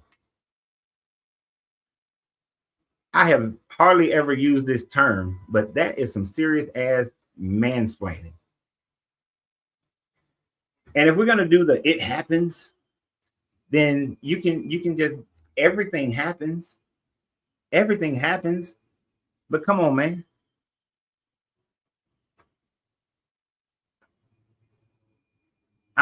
Look, okay, everything happens. There are some underage girls who consensually have sex with older men. So since that happens, then all other older men who have sex with younger women, we should not call that a crime. I mean, that's that level of thinking. That's that level of thinking. If it happens, there are young girls who have sex with older men willingly. So all men who have sex with younger girls underage, all that Epstein shit, well, just ignore it because it happens. And in the context of this is a woman who is a POW. And I don't know if you ever served or you know people who served. Please go find a Vietnam veteran who was a POW and get his mindset of him being a POW. And although I did not have to serve as a POW, I was very aware. Many of you may not remember, but there was the first woman fighter pilot who fought in Desert Storm. Her plane was shot down. She was captured. She was a POW. Before going to the war, she was like, yes, women should serve in combat. Yeah.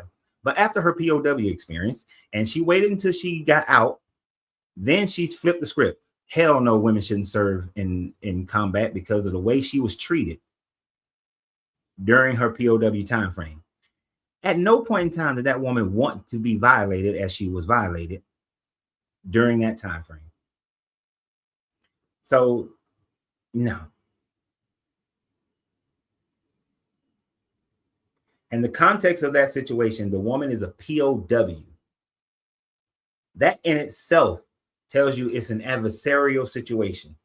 The fact that she needs to mourn her father and mother tells you it is not a consensual situation. It doesn't say if the man sees the woman and he wants to marry her and the woman sees the man and she wants to marry him.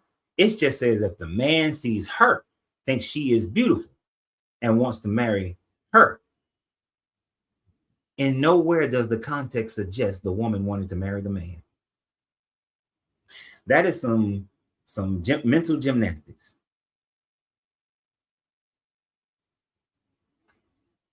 What?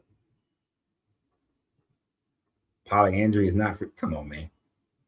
If a person chooses polygamy or polyandry, it is free will.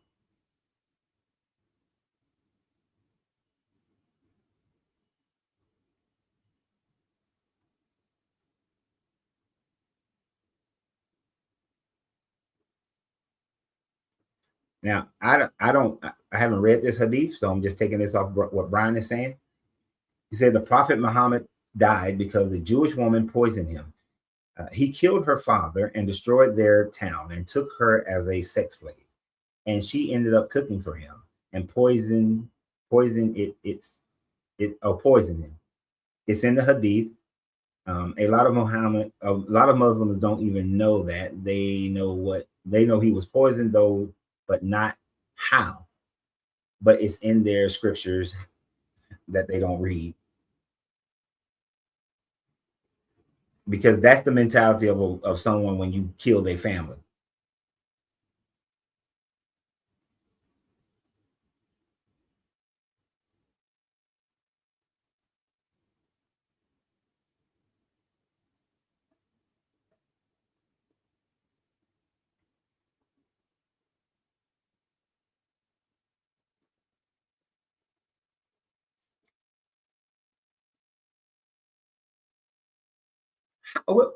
I don't think you're talking to me. I think you might be responding to somebody else. Because there's no way that's not talking about two different stories. You must be talking to somebody else.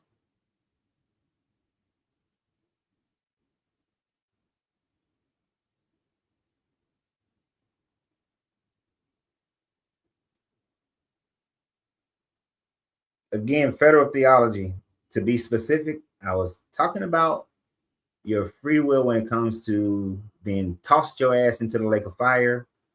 And we talked about Adam and Eve and their situation of calling that free will, since that's the free will one that most Christians throw out is Adam and Eve. Yes, you can find some free will in the Bible. You can find where people made decisions on their own to do something freely. Hell, I can point out some of those. Esther made the free will choice to spend one night with Xerxes because the customs were once somebody conquers you, they usually would marry somebody within that group, that people group, and they will serve as a concubine or representative of those people. Yes, you can find some free will in the Bible. I am not saying that there is, and maybe I should have titled this differently for the one person who you don't seem to get what I'm talking about. I've expressed it 11 different times. And the reason why I say Adam and Eve didn't have free will is because they were without the knowledge of what the circumstances were that this God had given. And the God lied because they didn't die the day that they ate from the tree. So even though you can technically say they had free will to choose to obey or disobey this God, they were set up in an entrapment situation where they wouldn't have the knowledge to be able to make a truly free will decision.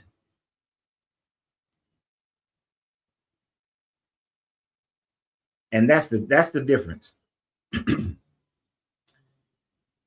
This is why we have laws that protect children. This is why we have laws that protect the mentally handicapped, and we have laws that protect people who have been through, or they're not, what do we say, they're not their mental capacity. We have laws to protect these people because we know that if your mental capacity is diminished, then you're truly not making a free will choice. You're making a coerced choice. You're making a choice with a lack of information. And when you trick somebody into a decision because of their lack of information, that is not on the same free will standing point as someone who has the information. right? So let's say I, in my current consciousness right now, was in the garden, and I understand what death is, and I understand who God is, and I understand who this serpent is. And then if I make that decision, then you can give me free will.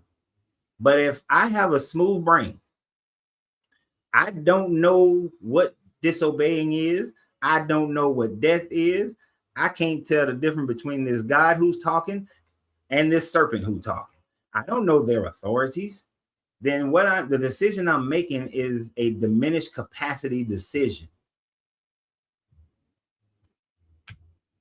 So, and we're not talking, I don't have to have infinite knowledge, just a basic knowledge. Basic. Give me some basic. Life and death is basic. That's a basic knowledge. Knowing what disobeying means. What does it mean? Just like federal use a couple of words that I don't know the definition to. So because I didn't know the definition to them, I didn't answer it. I was like, well, what does it mean? Give me the definition. Because I can't answer the question if I don't know what the words mean. So you got to have the mental capabilities. Adam and Eve did not have the mental capabilities to be able to make an informed decision.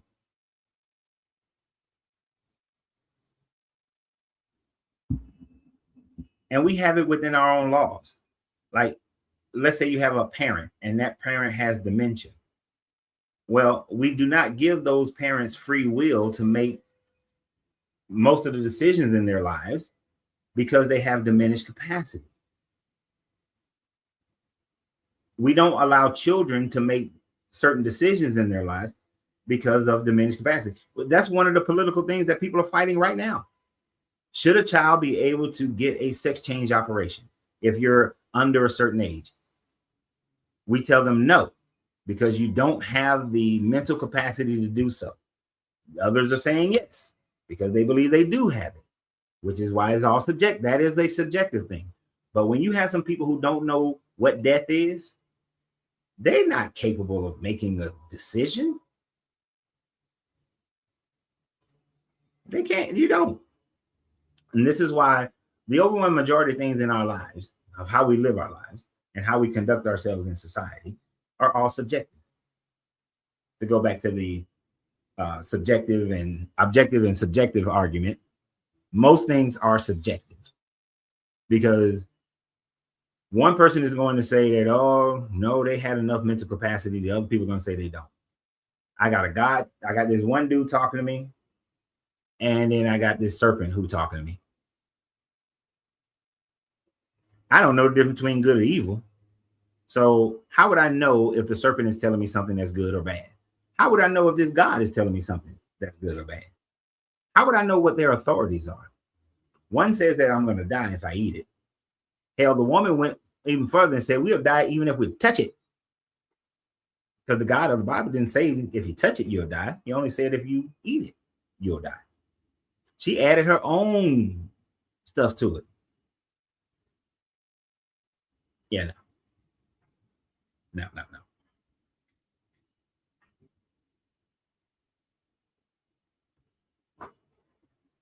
Now we're assuming that they didn't know what death was. Yeah, they had, according to the Bible, there had not been any death. God made everything was alive.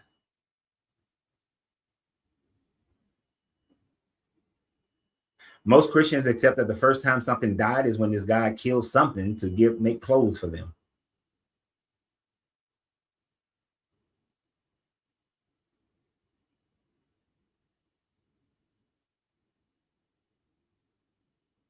Someone said, oh, somebody must have said something about they have the capacity because they named all the animals. Then why are we still naming animals? We know that whole naming animals is a lie because we still naming animals. Oh, and this is a good thought. Thank you for saying this. The law was written on Adam and Eve's heart, reference Romans 1 and 2. So somebody who's writing 4,600 years later says that, hey, it was written on Adam and Eve's heart. want you to think about that for a second. Somebody's writing 4,600 years later, 4,700 years later, saying what was on somebody's heart, what somebody knew.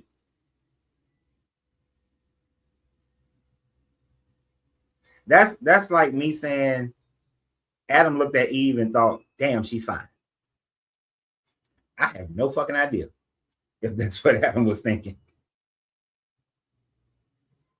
That's why people have created all kinds of stories. Lilith.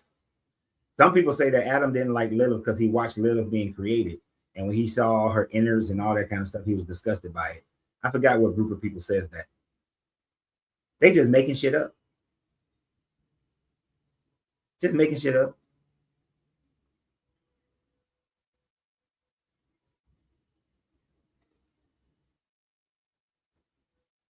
But we can only go by what the words say. And if a person doesn't know the difference between good or evil, then they don't know what disobeying is. They don't know a lot of shit. Think about that level of mentality when you don't know the difference between good or evil. In the Isaiah chapter 7, when it talks about the young woman who will give birth to a son, and before that child knows how to choose the good over the evil, Ahaz would have defeated his enemies.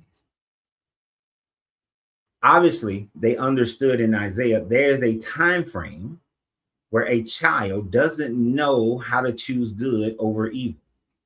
So when the brain doesn't know good or evil, it doesn't know how to choose the difference between good and evil. This is in your own Bible, where it talks about the child not knowing how to choose good and evil. So Adam and Eve not knowing good and evil will be like that child who doesn't know how to choose good over evil. This is the state of Adam and Eve. Now, I'm going to drop the link again, not because you put $2 in there, but I always want to thank people who support the channel financially. And I got to say, I'm impressed. Usually people who support the channel financially are people who are in agreement, because I would never use that word agreeance, even though we have accepted it. But I'm always going to give props to that. So I appreciate you for supporting the channel, Federal Theology. See, and here's the thing. Not because, well, it's because he donated money, but that shows something, that every person who believes in the Bible is not somebody that we have to then shun. It reminds me of this dude named Alton Bolton. He used to come on Kevin's show and we would argue tooth and nail. But then me and Alton would go out for lunch. I helped Alton start his leadership academy. I gave him consultation on his leadership academy that he was doing in Atlanta. So we shouldn't be mad and angry. And and that's what that means to me. Appreciate the donation, Federal. Yep.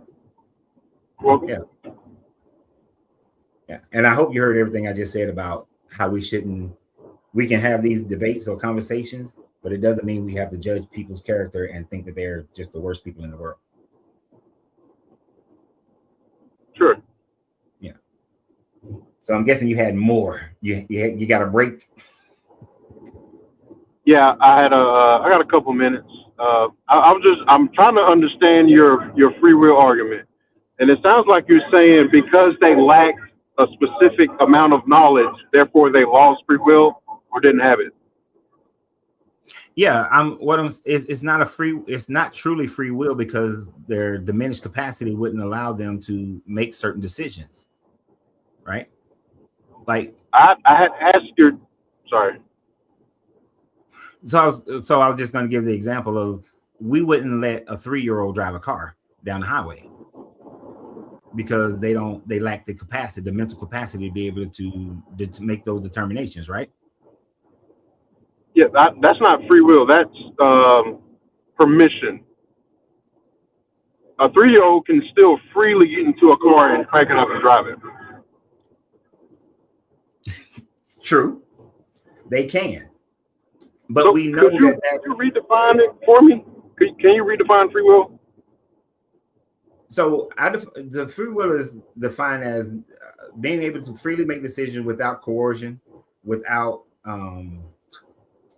without punishments uh, that looms over your decision. So when you, and then I also add that when a person doesn't have the capacity to understand the decision that they're making, then they're not making a free will decision because they lack the maturity to do so. So if a newborn cries because they're hungry, are they freely crying? They're freely crying, but they don't know why. I mean, they're just crying because they feel pain. So for them, their pain is why they're crying. They don't understand hunger and that sort of thing, but then they just know that they if when I cry, when I feel this, I get this food. Over time, they learn and come to an understanding of why they are crying. So you would agree that they're freely doing it, though, regardless of the amount of knowledge they have. They're freely doing it. In the strictest sense of the word, yeah, they're freely doing it. Okay. Yeah, I think there's some definitions we just need to work out. You know what I'm saying? That's where I think the confusion is. Yeah, in this situation, in the situation of Adam and Eve, in the strictest definition of the term free will, they had the free will to make that decision in the strictest form of it. Can I give you my definition? Sorry. Sure. So my definition of free will is man chooses according to his nature. He will always choose his greatest desire, and it's always compatible with what the will of God is. I don't know if I'll put that together. That's the Bible. Okay, but see, man's greatest desire does not line up with God's will, because in Genesis 6 and in Genesis 8, this guy said that every thought from man is evil from you. So yeah, it is. So how does that line up with God's desire? That every thought because from man because in Ephesians, I mean Romans 8, you quoted a few times, all things work together for those who love God. In Ephesians 1, it says God works all things after the counsel of his will. You know the story of Joseph, about him being sold into slavery? Yeah. So you got Genesis 50, right? The brothers sold Joseph into slavery. Joseph said, you did it for evil, but God meant it for good. They freely sold Joseph into slavery. You're breaking up, but I think I got what you said. Okay. So you can point out that's a good example that would support what you're saying. So let me hit you with another one though.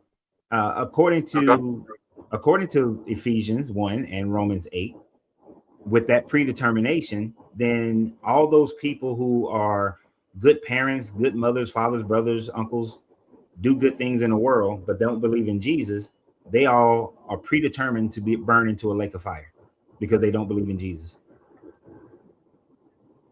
That's God's will. Yes. And all the people who were in the Americas for they thousands really of years reject God. Hold on.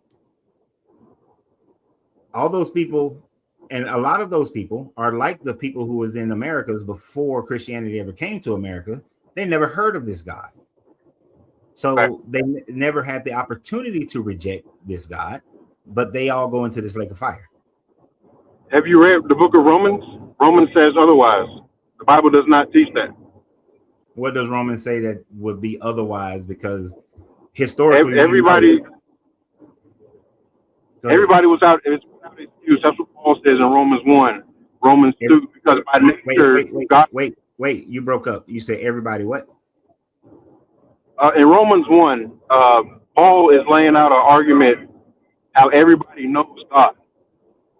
Not in a salvific sense, but I mean he's appealing to nature and your conscience. About people being made in the image of God. You know murder is wrong because you're made in the image of God. Paul makes an argument in Romans 1.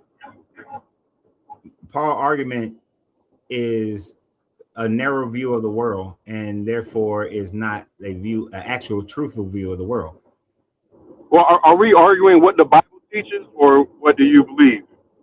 Well, it's a little bit of both, because I don't agree with what the Bible says quite often. So you're saying So that Paul is saying that everybody in the world knows this God? Yeah, he said everybody is without excuse. All have sinned. Romans 3 says that. Okay, so how can a person who has never heard, sin is to go outside of this God's will. How can a person who's never heard of this God know that they are going outside of this God's will? Romans 5 says all have sinned in Adam. Everybody, Okay. when Adam sinned, all sinned. Is it Romans 3 or Romans 7? I mean Romans 5, because you keep flipping it on me now. Well, I'm making, you're saying how does everybody sin if they don't know? I'm saying that Paul makes the argument in Romans 5 that all sinned in Adam. When Adam sinned, everybody sinned. You broke up. Romans 5 teaches that when Adam sinned, all man sinned in Adam. Because he was Okay. the rep. So how can that be true when there were people on the planet before Adam, According to what? according to archaeology? According to What archaeology. So according to biblical chronology, Adam would have been created in around 4600, 4700 BCE. But according to archaeology, civilizations had already been in existence before 46 and 4700 CE. Man had been on the planet long before 46 and 4700 BCE. And that was according to what? I'm confused. I can't tell if you're doing an internal critique. So But it seems like you're flip-flop. No, so according to archaeology, man has been on the planet longer than Adam, the Adam story. So all man does not come from Adam, and so then all man cannot be held accountable for Adam. So that would make the whole Adamic story a lie. Yeah, I wouldn't grant that.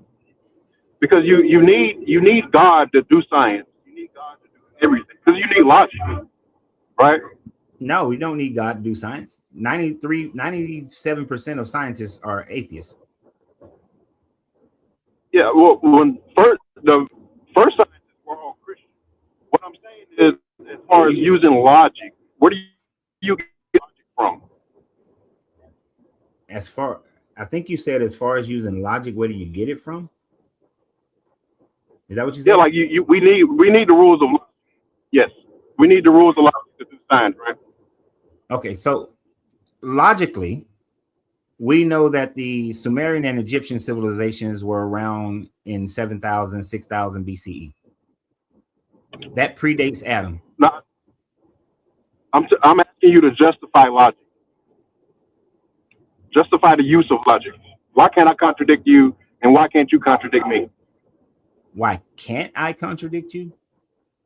Yeah, the law of non-contradiction. Why can't we break that? I have to look up what the law of non-contradiction is, because Are you familiar with the laws of logic, or logic in general? I'm relatively familiar with them. All right, the three fundamental laws of logic rooted in the Aristotelian philosophy are the laws of identifying non-contradictions and excluded middle. So the law of non-contradiction asserts that contradictory prepositions cannot both be true at the same time. Okay, so yeah, I do know that. I just didn't know it under that name. So you're absolutely right. Two positions can't be true at the same time.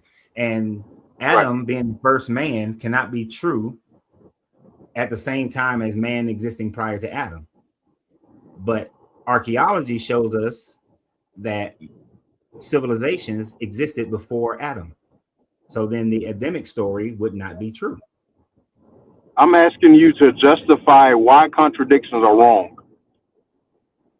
Why can't? Because two things can't exist, can't be true. In most instances, two things can't be true at the same time. Most instances. Yeah. And Yeah, sorry. when we can identify facts, then one is either true and one is false. And in this instance, we can identify the facts. I'm asking, like, what's wrong with a contradiction? Who says contradictions are wrong? You broke up.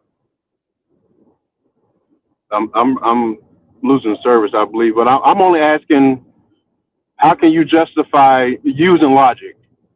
I'm trying to get in your epistemology, but I'm gonna get off here because I am losing.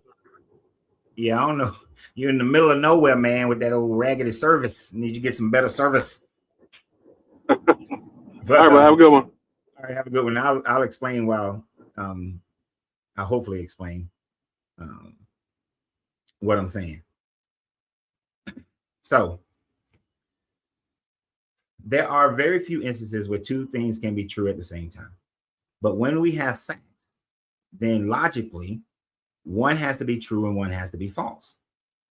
And if we had no archaeological evidence of any humans on the planet prior to the story of Adam, which happens in 4600 BCE, then the Adamic story can be true.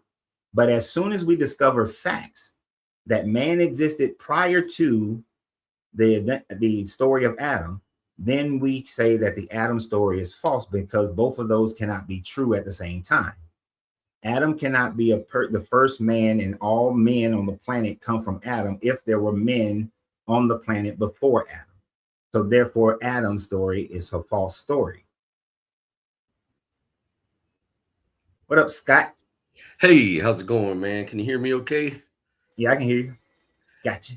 None of that echo? Nah, yeah, no echo today. Okay. No, I was just listening in, and I think what the last guy that was on, the federal theology dude, was asking you, he was asking you to justify logic. So he wasn't asking you how you apply logic in this case. He was mainly asking, he was trying to use what they call a presuppositional argument. So basically what he's saying is, for you to appeal to logic, there has to be a reason. But when you appeal to logic and you say, well, I appeal to logic because it's logical, that's circular reasoning. Right. So what he's going to tell you is, so instead of going viciously circular, he's going to say, well, you can't do logic without God to begin with, because God, by definition, is the logos. He is the grounding of logic, all mentality, so to speak. Like anything having to do with mentality has to be grounded on mentality, not just saying it, just saying, well, it's logical. Well, why? So he's asking you, why is it why do you accept logic? And you're going to say, well, because it's true. Well, that's kind of like begging the question. So it's sort of like an apologetic tactic, just to kind of let you know. So that's what that was all about. And I think you were missing that whole point.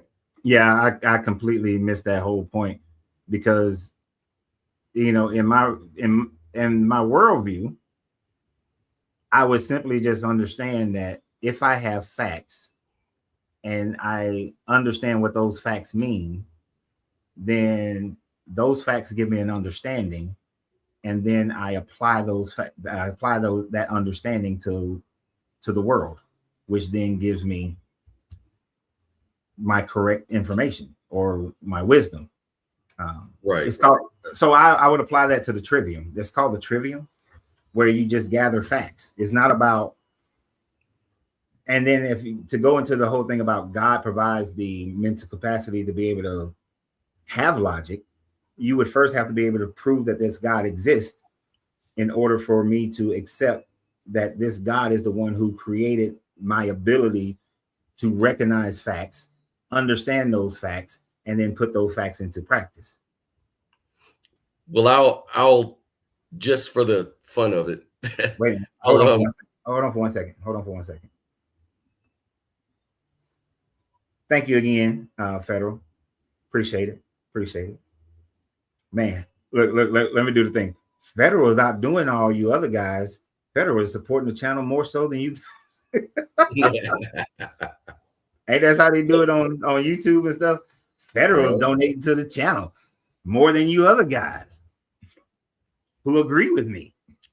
Go ahead. Okay, go ahead, Scott. Yeah, so I was going to just play devil's advocate.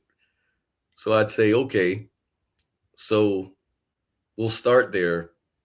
So you say you just gather logic because why? Like, why do you appeal to logic? Not gather logic, gather facts. Okay. You see, in order to think critically, you have to be able to, and critical thinking is what creates logic. In order to think critically, you have to be able to first gather facts. When you gather those facts, you have to then understand what those facts mean individually and then what they mean when you put them together. After you understand what they mean, then you can apply those in order to walk in the wisdom of that understanding. So you're describing the function of logic and skeptical thinking and all of that. But what about what he was asking, like ontology? Like, how do you ground logic? How do you ground logic? God. Yeah, if not God, where does any mentality come from? Experience. And where does that come from? Living. Okay. So basically living is just, you're going to go back, and then he would probably say, well, where does life come from? And then we kind of go off topic. And life comes from, we don't know. At the end of the day, going as far back as we can possibly go, we don't know. But we do know we're here. No matter how astronomical the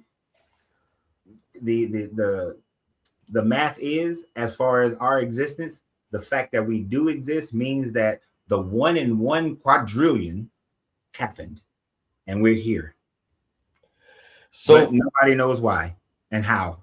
So if you don't know why you appeal to logic, no, I know logic. Like just going off that. So let's say the root of your epistemology, the how you know things to be true, or how you know or come to believe what you believe. Ultimately, you don't know. So he would ask, so why should anyone trust anything you say? Because the facts can be demonstrated, measured, and repeated. Mm-hmm. So you don't have to believe what I'm saying. It's not what I'm saying that I'm asking you to believe. It is what are the facts when you examine them yourself. What do they say? So right, and you apply, and so knowledge is applied to the facts. Logic is. It's applied. In other words, logic is applied to the facts. Yeah, like not logic being the fact. There's a fact that if I drop the rock out of my hand, it's going to hit the ground, right? Right. So logically, I say, well, when you drop rocks out of your hand, they're probably going to hit the ground. That's logic. So I'm applying logic based on those facts, those observations, right? Yeah. So there's 2 steps in that. So there's the, you might say a dog or a cat. They may not understand that. They may, but let's say let's just imagine a baby or somebody that doesn't have logical skills. They just see a lot of stuff happening. Yep. They don't have any logic to really build any sort of story about dropping rocks and them falling to the ground and stuff. They just know, they don't even know anything. They just see rocks falling and hitting ground. Mm-hmm. They're not doing logic. But what he would say is to get to that other step, you have to ground that part. It's not just the observation.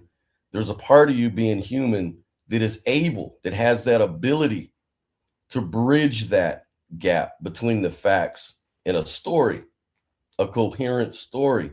And we call it logical inference or something like that. So he'll Okay. say, so without God, you can't ground it, because otherwise you're grounding logic into what? But You're see, just- that's where the flaw is. That's the flaw of their argument, is Yeah. the God of the gap. Because we don't know, then you apply a God to the gap of I don't know, when there is no proof of your God. So without proof of God, how can you ground it in God when you can't prove God exists, because you're going off of belief? Right. That kind of like is that would be unparsimonious, or it would be like a violation of what they call Occam's razor. It's like you're using, you know, an unjustified amount of entities to explain something. Like it's not necessary. Gods aren't necessary Mm-hmm. to explain logic. Like that's like adding more stuff into the story than is necessary. Like Right. all you have to say is reality. You know, reality is what it is. And that's what I'm grounding it in. But when Yeah, you start saying gods that answer prayers and smite the Philistines and send their son to die, you know, you're adding a bunch of properties into the story that's unnecessary. And that becomes a violation of Occam's razor, because instead of the simplest answer being the answer, you're creating complexity, Right. unnecessary complexity, because then every culture around the world throughout time immemorial have created literally tens of thousands of gods. Oh, well, he outdoing y'all again. Uh-oh. He outdoing. Exactly. But that's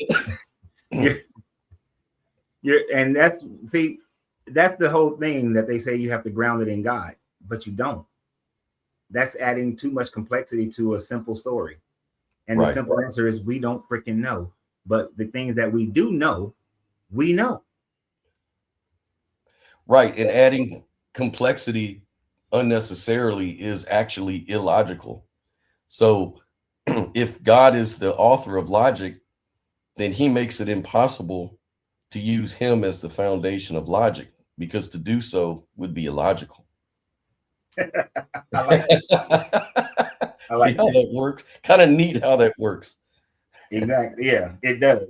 And it's illogical that a God would create a storyline that he would know at some point in time we would realize the history that this God creates is a false history. Yeah, so federal theology would say, well, you use logic, but you need to justify the origins of it. No, well, first of all, I don't think you really do. No, you don't have to justify it. If you want, you know, if you want to engage, some people worry about that stuff and some people don't. So if you worried about like, where do I get my logic from? I think it just comes from nature, you know, and you can be just as you can be just as, actually you can be more parsimonious by just saying, you know what, it's just natural. It's nature. Logic comes from nature. Exactly. Logic comes from, and here's the thing about it, depending upon the capacity of everything that lives on the planet, everything develops its own levels of logic based on living, experiencing, and in our case, measuring and repeating. But you know, if a dog experiences getting his ass whooped every time it pisses in the house, then the dog logic is to stop pissing in the house. Right. And it learned that by experience of living. And that is the foundation of the development of all logic, which is also the development of all science, is that we observe, we experience, we live, we observe, we experience, we measure it, and then we see the repeated pattern and we come to the conclusion. Man, I agree with you so much on that, because it's seen so obvious in nature that even every aspect is kind of like it's on a scale or something. It's not necessarily like humans are the epitome of logic and learning and stuff. It's like the entire story of evolution is one about learning from what works and what doesn't work and adapting to the new information or the new environment or whatever. It's like that's the basis of logic, because that's the basis of learning and adapting. If you acted incoherently, you would never survive, because you No. would jump off mountains, jump out of windows, you would do a lot of illogical bullshit. But because you are able to learn and adapt to situations, you know how to survive. Like, that's just kind of common sense to me. But, I think a lot of people, they want to make God the necessary thing for everything, and that's just an emotional kind of appeal. It's like they're so emotional. They want to feel some kind of way, and God makes them feel that way. And they're indoctrinated into the belief that there has to be a God that has done this or done that until they find something scientific that disproves their God. They used to think that Yahweh brought the storms.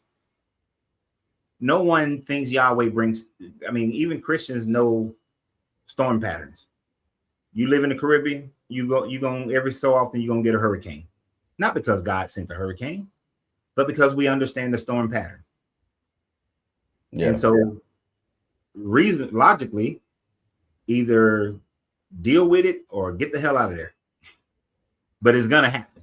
It's gonna come, because that's just the way the weather works. Absolutely. Hey, I had another thing I wanted to kind of pivot to really quick. I don't have much time, but I thought I would bring this up because it was brought up earlier. As you know, I used to be real religious and a Bible thumper and all that kind of stuff, and I'd get this all the time. So I'm just kind of wondering how you deal with this situation, because you had brought up like paying the father the 50 shekels of silver because his daughter had been raped and lost value, right? So that's in like Deuteronomy 22:29. Okay. But if you go to like a few verses earlier to 25 or 26, I think it is, it talks about if a man and he rapes a woman and gets caught, then he's to be killed. Like that's his punishment. He's supposed to get killed, right? But then in the verse 29, it talks about, well, if a man and a woman lay together and they're found out, they're discovered, then he should pay 50 shekels and marry the woman and not divorce.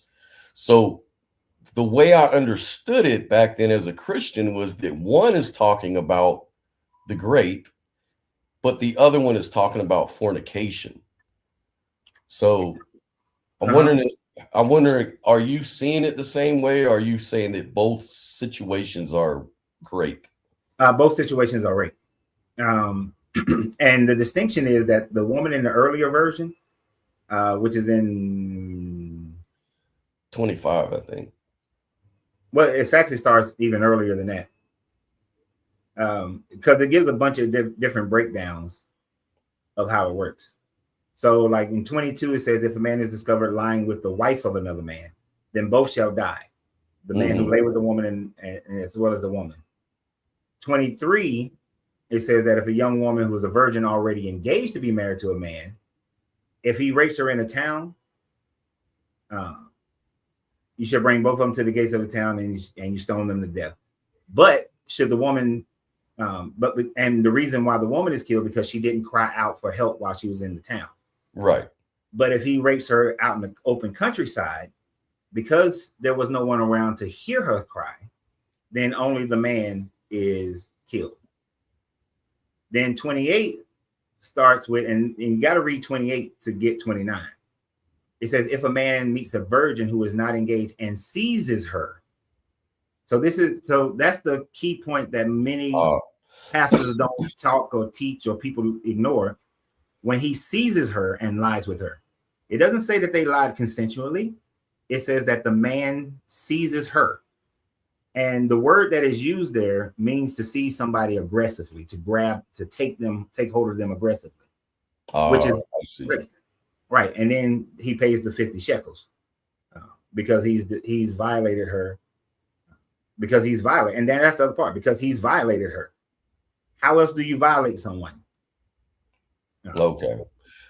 Okay. Yeah, that kind of makes sense. I see where you're coming from. It's just if you look at it online, it'll be disputed, that it's actually between either raping or fornication or whatever. But when you say that word seizing, that does kind of make a big difference for me.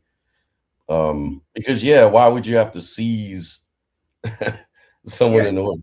Exactly. You got to seize it. That's the key part there, is the seizing her.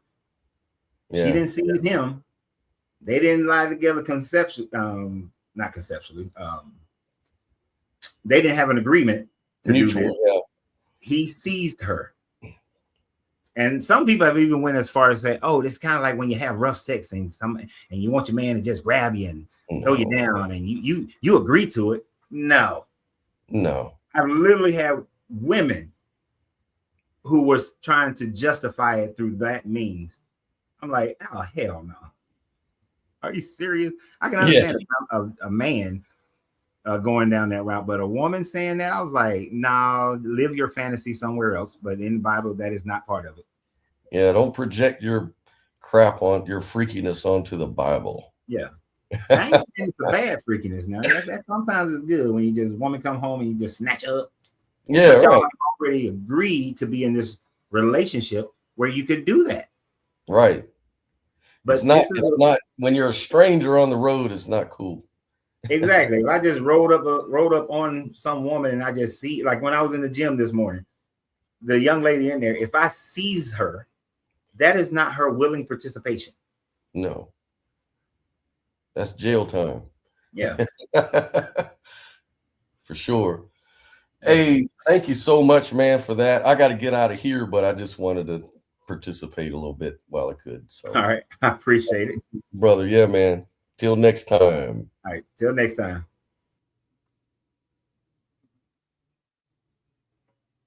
We got Zahatsu. Yes, sir. Right? Yes. That right? Yes. Okay. Greetings, brother. I'm doing great. I always enjoy your show and the stuff that you are presenting to people.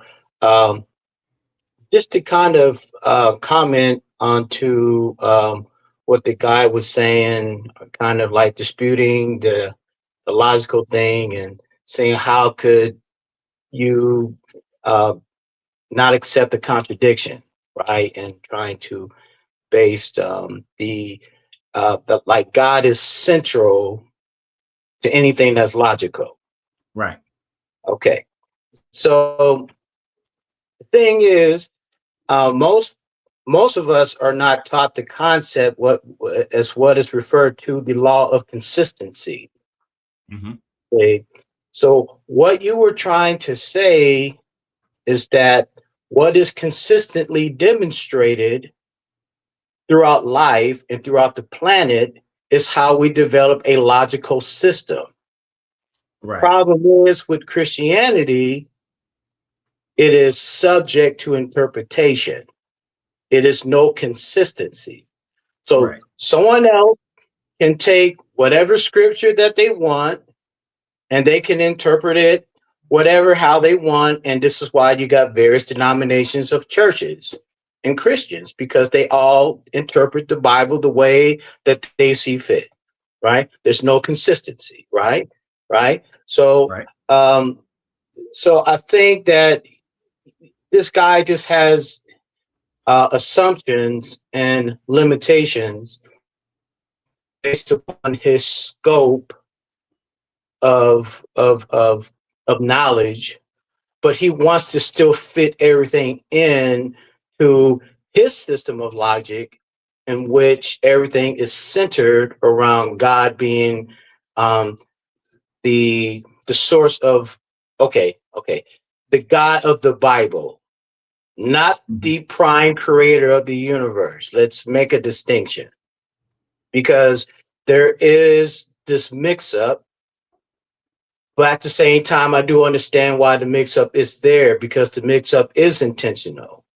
Okay. It is not there because it's accidental. Okay.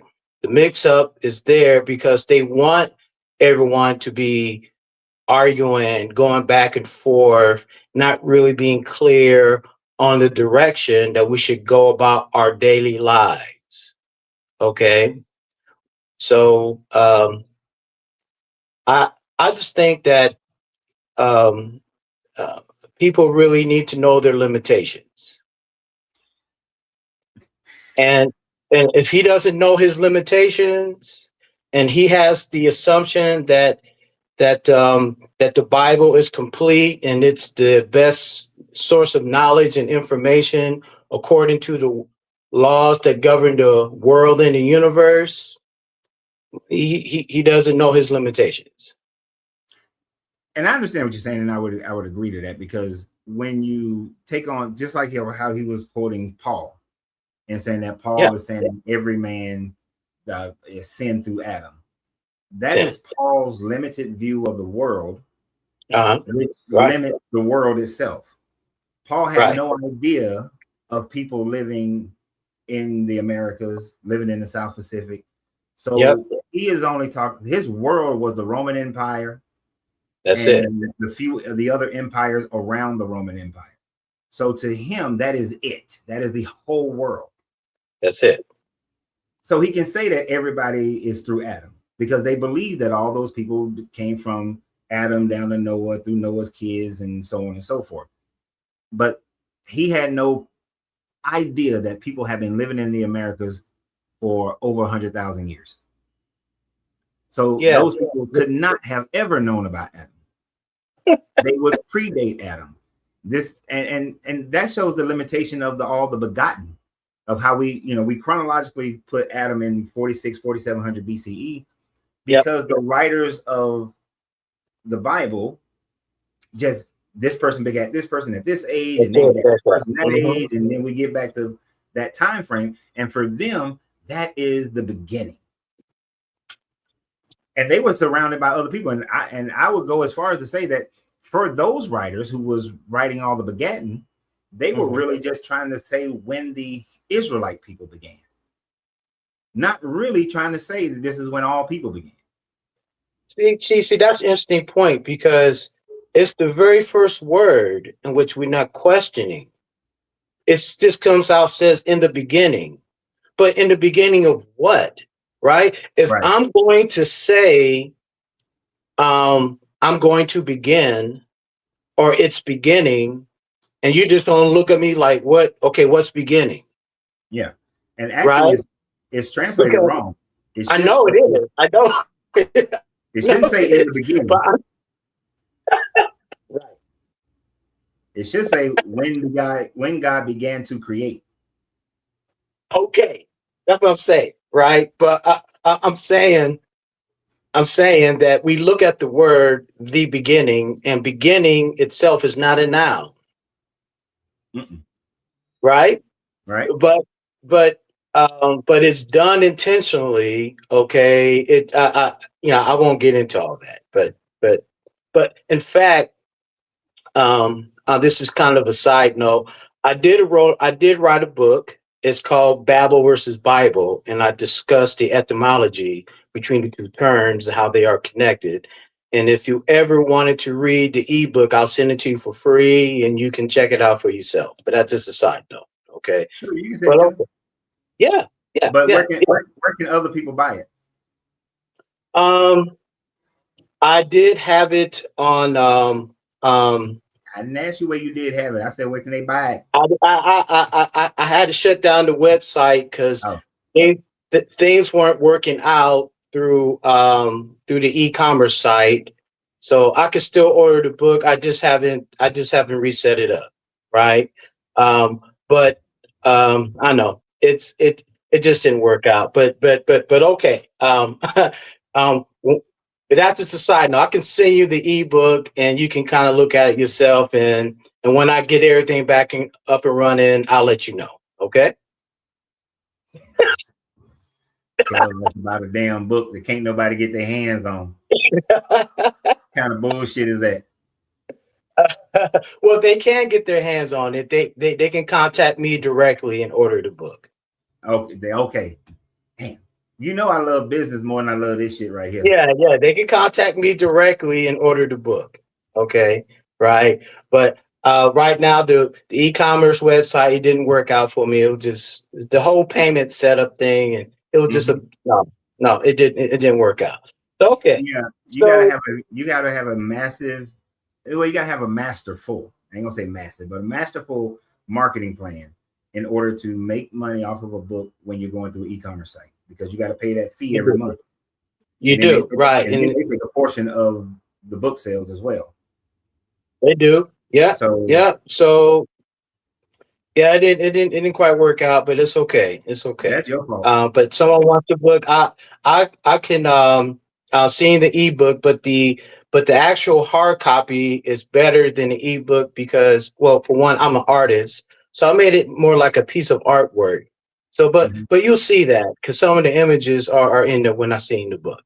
Okay. But okay. So let's get back. I was saying that okay, yeah, beginning is not a noun. Period. Right?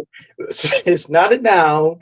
And where did the logic come from that we would even accept all of these words without even questioning it?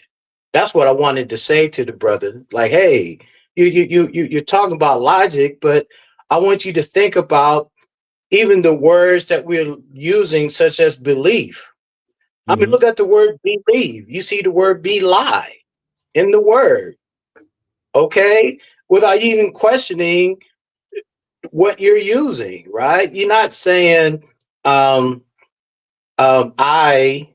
know, right. Just as Jesus said. Jesus said, know the truth. He didn't say believe it. He said, know the truth, he'll set you free. He didn't say believe it. Yeah. Right. But then when you know the truth, then you know that all of it is fictitious. That's the problem. When you know the truth, that is the basis of logic, period. That's not what you was trying to say. That's all you was trying to say. I know the truth, man. And and here's the thing. We gather that information. So early man, during the time frame of the writing of the Old Testament, especially, their logic was that the drought happened, the storm happened, the earthquake happened because some God made it happen because the people weren't obeying this God correctly or worshiping this God correctly. Understand? Because they didn't have the scientific understanding of why earthquakes happen, they conjured up a deity. And to them, that was logical. That was logical to them because they had no other way of explaining it. But understand. So now when we look back now from our time frame, we can see how they just made shit up to try to explain nature. Yeah. Because we stand on their shoulders, right? Every generation stands on the shoulders of the previous generation for their knowledge. And then as that knowledge increases, our logic increases. Because we've seen this repetitive. Oh, man, you're breaking up, brother. Am I breaking up just to you or everybody? Can everybody hear me? It's probably my connection. Yeah, hold up. Let me change my position. He probably got that ragged ass AT&T stuff going on and now. No, I got T-Mobile. I got T-Mobile, so I don't know what's going on, but okay. No, but see, we have one of the things that helped me to understand is that I looked at how we have all stood on the shoulders of everybody else, right? And in standing on the shoulders of everybody else, we become more knowledgeable about the world, about nature, about our universe, our known universe.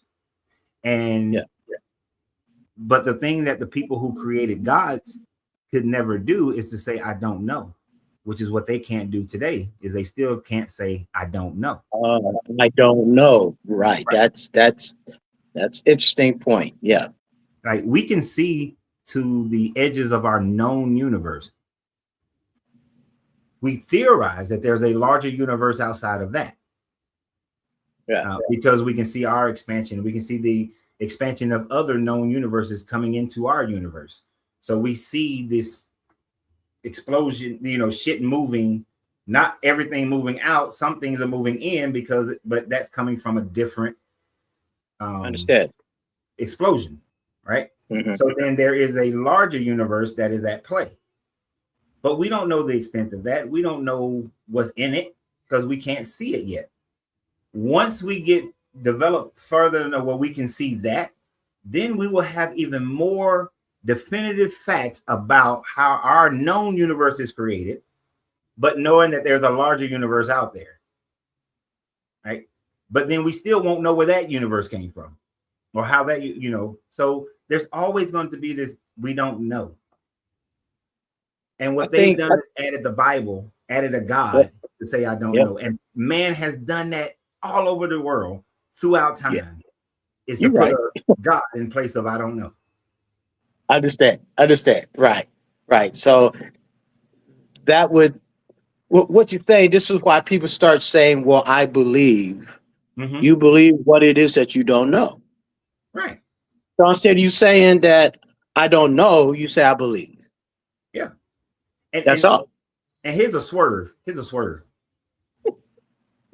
Egyptian priests used to, they did a ritual and the sun came up. And so they told the people, if I keep doing this ritual, the sun will keep coming up. So to their logic, the sun comes up because of this ritual. That's it. So that's what they know. And so they accept that and believe it, even though it's not true. But at their time frame, they couldn't rationalize it. It wasn't until later that they started rationalizing. It wasn't until later they started rationalizing and realizing that the priest ain't got shit to do with this sun coming up. It's gonna come up whether you do the ritual or not. I understand. I know. It's going around, the earth is spinning, it's going around this damn sun. So he full of shit. So with this Bible, they haven't come to the realization that, hey, this guy talked about a worldwide flood, but he said it happened in around 2400 BCE. But there were civilizations that didn't have a break. Like the Egyptian civilization continued before it, through it, after it. So something's wrong here. And that's what they can't do. They can't let go of those stories and realize that they should, if they stood on archaeology, then they would have to get rid of the Noah story happening when it supposedly happened. And the story then cannot be true because both of those things can't be true at the same time. Yeah, there were multiple floods. It wasn't just one big flood. There were multiple floods in the archaeological record, but you just went out. Can't hear nothing you said. Yeah, I'm sorry. Yeah. But there was never a worldwide flood. Not to the degree that no, there's no worldwide flood. No, there was no worldwide flood. No, where the entire planet. No. That has not been recorded. But there's been floods. Yes, there's been big floods, but not the entirety of the planet flooded out everywhere. No. All the mountains being covered, that's never happened. Understand. And what we know today is that that's actually an impossibility. Like, understand. It is perfectly impossible. There's not enough moisture in the air, ice caps, not enough water. I would even question, okay, well, where did all that water come from? And if it did do that, then where did all the water go? If it covered the land. Well, the Bible said it went back into the deep. I know, that's funny. I know. The deep of what? And they've made this synthetic ringwoodite wood, this ringwoodite, and it's claiming that, ringwoodite, that's how the waters flooded and they went into the deep. The only problem is ringwoodite water can never make it to the surface of the planet. That's why the only examples of ringwoodite we have are synthetic, right?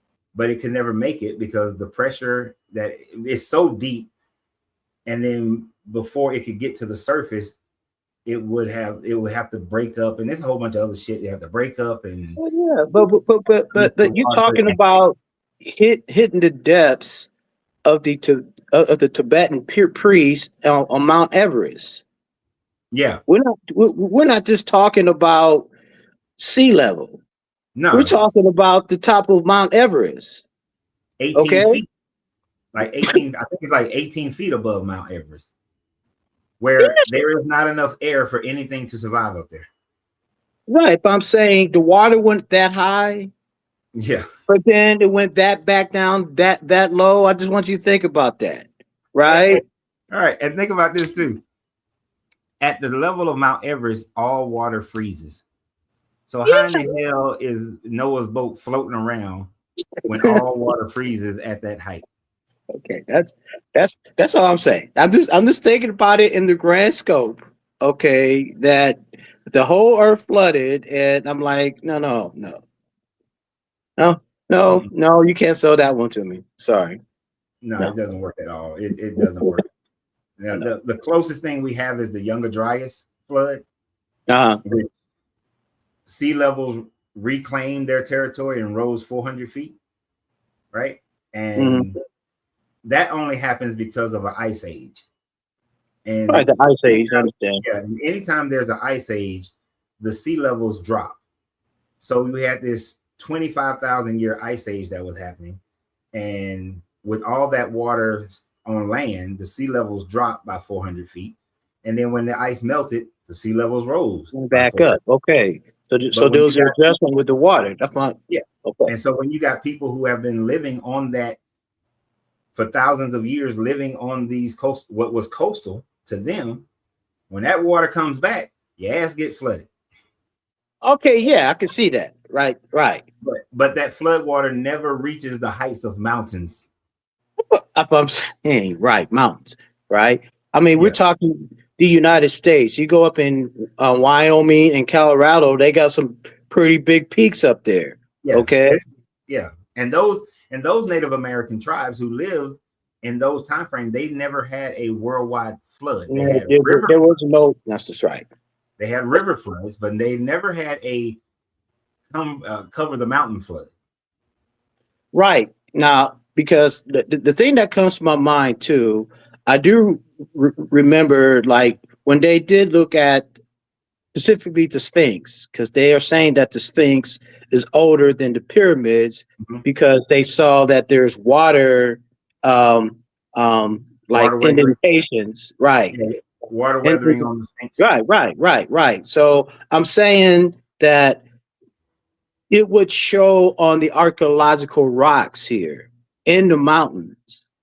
If the water went that high, you could see that it deteriorated the rocks on the mountains, right? Yeah, you will be able to see that. You'll be able to see that. They can certainly test that, right? Yeah, the geological record will definitely show that. It ain't there. And that's all. The Sphinx would have been covered as well, but the water weathering on the Sphinx is mostly from rainfall and from water flow. Right. So right. That's why they say the Sphinx had to have been around when the Sahara Desert was green. That's right. When it was green. We found ancient rivers in the Sahara Desert. We found ancient civilization on top of plateaus in the Sahara Desert. So, but that's when it used to be green. Right. And so that's when the Sphinx would have had to have been built. So either 13,000 years ago, at least at minimum, but most likely 26 to 35,000 years ago. Somewhere in that time frame, it would have been built. And if people wanted to look more into that, then the primary archaeologist, he's dead now, but John Anthony West would be your primary archaeologist. Yeah, he's the one who really did the groundwork on that research.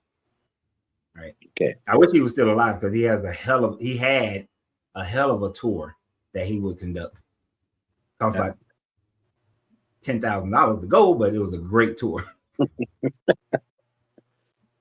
But at the same time, I just wanted to add, and then I'm going to get off, that I can kind of understand the gentleman's position because, you know, I grew up as a Christian Mm-hmm. and then I got out of Christianity and I became active in the Nation of Islam and then got involved in Orthodox Islam. And then I got out of that because I had my real true awakening, which really expanded my consciousness to really see a grander spectrum of not just the world, but everything around us. Okay. So I can kind of understand because you are orientated towards that logical system. Right. I can you are. understand. Right. You would be. So I can't fault him for saying what he's saying, but at the same time, someone like you, someone like myself, you know, we've been in that sort of world, right? And we know how life is outside of that world. Exactly. And That's- I never but that's I never difficult. fault people. Yeah, I never fault people for that because I mean Yeah. I was heavily indoctrinated. Heavy. Growing up in Atlanta, Yeah. in metropolitan Atlanta, heavy Uh-huh. indoctrination at church half the week, you know, Yeah. in all the church events. Most Yeah. of the things you did surrounded by church family members all the time. Yeah. You know, the girls were at church. So, I understand. No. I get it. I get it. No. I do. I get it. I get it. I know what you're saying. Yeah.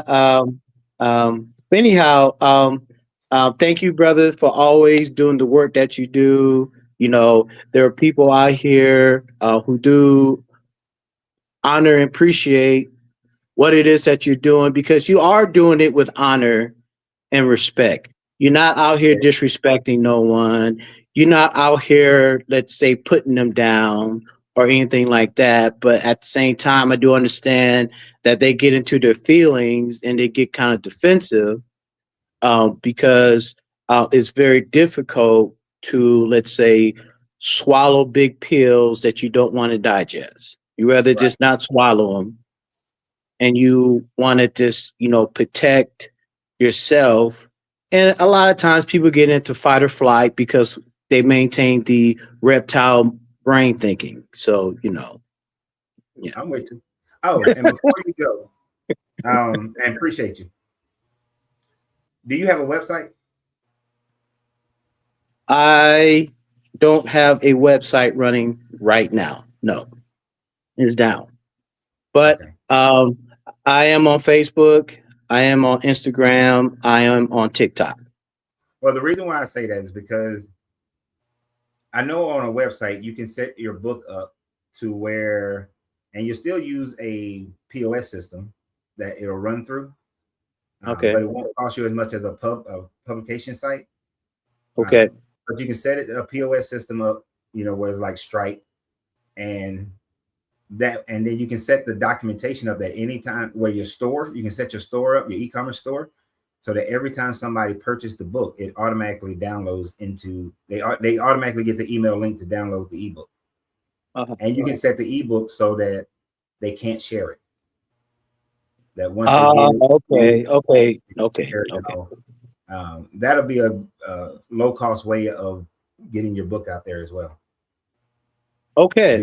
Yeah. I'll look into that. Yeah. Okay. Yeah. But is your email available on this site, or is it available like on your main page on like Facebook? It should be, but I'm putting it in. I'll put it in the comments. Okay. Just to make it easier.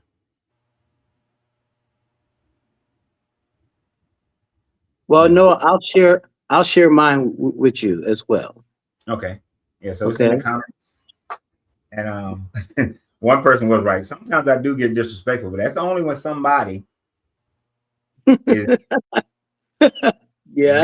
they're intellectually dishonest and they saying a bunch of bullshit, or they're disrespectful first. Then I'm gonna cuss you out. Okay. All Well, right, I mean, it's not your intention to be disrespectful, right? But No, what it's not. happens, you understand that that people Oh, his phone just dropped. That was not me. That was not me. His phone just dropped. But shit, it's been 3 hours and 19 minutes, and y'all know what that means. I know Miss Fifi said he acts like a preacher that keeps saying he got to go, but then preaches 15 more minutes. Miss Fifi, stop it. Stop it. So, yeah, this is going to be the end of the show. It's been 3 hours. Y'all know my limitations, and I've hit my limitation, and I'm hungry. So it's time to go, and they're making all this noise outside, so I might need to leave the house. So I appreciate everybody for being here. Federal, thank you for supporting the channel through financial donations. Y'all let the Christian outdo y'all. Y'all should be ashamed of yourselves. Shameful, shameful, shameful. But anyway, I appreciate everybody for being here. Thank you for your support of the channel. Continue to subscribe. Y'all don't know how much it means to the channel when you subscribe, when you like videos, when you comment on videos. It actually helps to grow the channel, and I greatly appreciate it. So I look forward to our conversation tomorrow. Last Thursday, I had some impromptu stuff come up, and so that's why we didn't have a thing last Thursday. This Thursday, we should be okay, even though I got some maintenance people coming, and it's one of those between 8 and 5 o'clock kind of things, which I hate. So we're going to try to still do Thursday. But we got tomorrow. We still have tomorrow. We have Wednesday. So I see you guys tomorrow at in around 12 to 12:30 Eastern Standard Time. Look forward to our conversation. Y'all have a great day. Always remember, you have to free yourself to be yourself, because your greatness is non-negotiable. Good journey, good vibrations, and we're out. So you got to pass the 10 place.